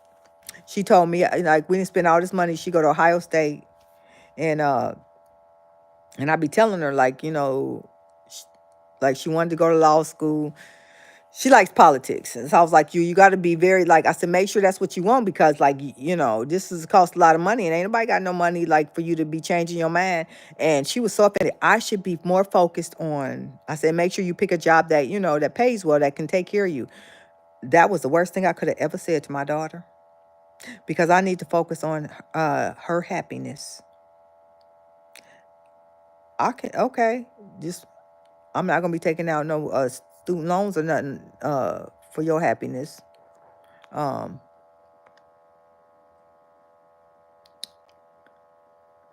Baby girl vibes said, I don't even have an Instagram. I don't have a Snapchat. I don't have Snapchat. I don't have a TikTok. None of that. Oh, and the last one, and YouTube. YouTube just is different. It's its own. I'm more comfortable on YouTube than any of them. But I also believe once this platform gets to where I'm going to take it out of YouTube's hand. Not off of YouTube, but I'm going to definitely build another platform. So if something happened to YouTube, that I can still stay connected with people. Because, like, I was monetized on YouTube, and I must have posted something and just reposted. So they said, like, stealing content, snatched it just like that. Said, I ain't doing all this work, and you just take it. But they sure did. I am new to YouTube. Came to it during 2 years of shutdown to avoid COVID. How do I know when you come live? I gotta figure out, but hit the notification. I think if you haven't followed me, follow me, and then when it the the bell, click on the bell, and then hit all.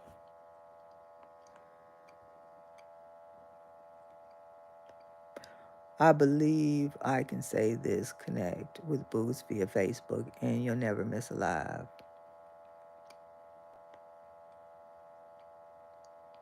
Yeah, I'm Boosie Brown on there. I don't ever go live on Facebook, but you can always message me. I'm Boosy Brown on Facebook, but I'll take something off of here and I'll throw it over there. I don't hang out on there, but because Facebook is depressing. But Messenger, I'll get messages if you message me.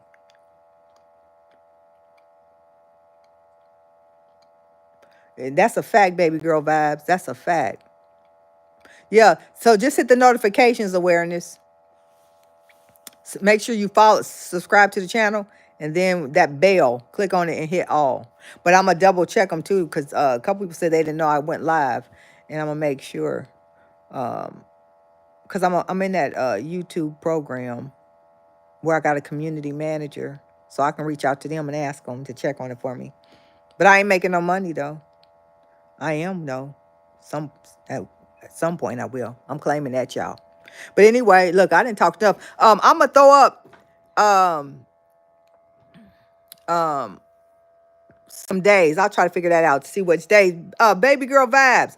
Um, sending you love and prayers for your procedure, and make sure you come back and comment on the video or something. Let us know how you doing. And everything will be fine. Works out well. But I really enjoyed y'all tonight, and like we always do though. But I'll start coming back on again more live, and we keep talking, supporting each other, getting real and healing, and knowing that we better together than we ever will be apart. We will keep you connected. When you subscribe, go back and put all notifications instead of personal. I think it says, okay, yeah, put all. When you put, yeah, you got to put all. But we enjoyed you, awareness. Look, you part of the family, girlfriend. Know that. And we just regular people trying to support each other and be the best that we can. Free. It's always a pleasure, my friend. Always better together. I enjoy y'all. I appreciate y'all. We'll do this again real soon, y'all. Y'all have a great night. I appreciate y'all. Till then, baby girl vibes, you in our prayers. God's blessings. Love y'all.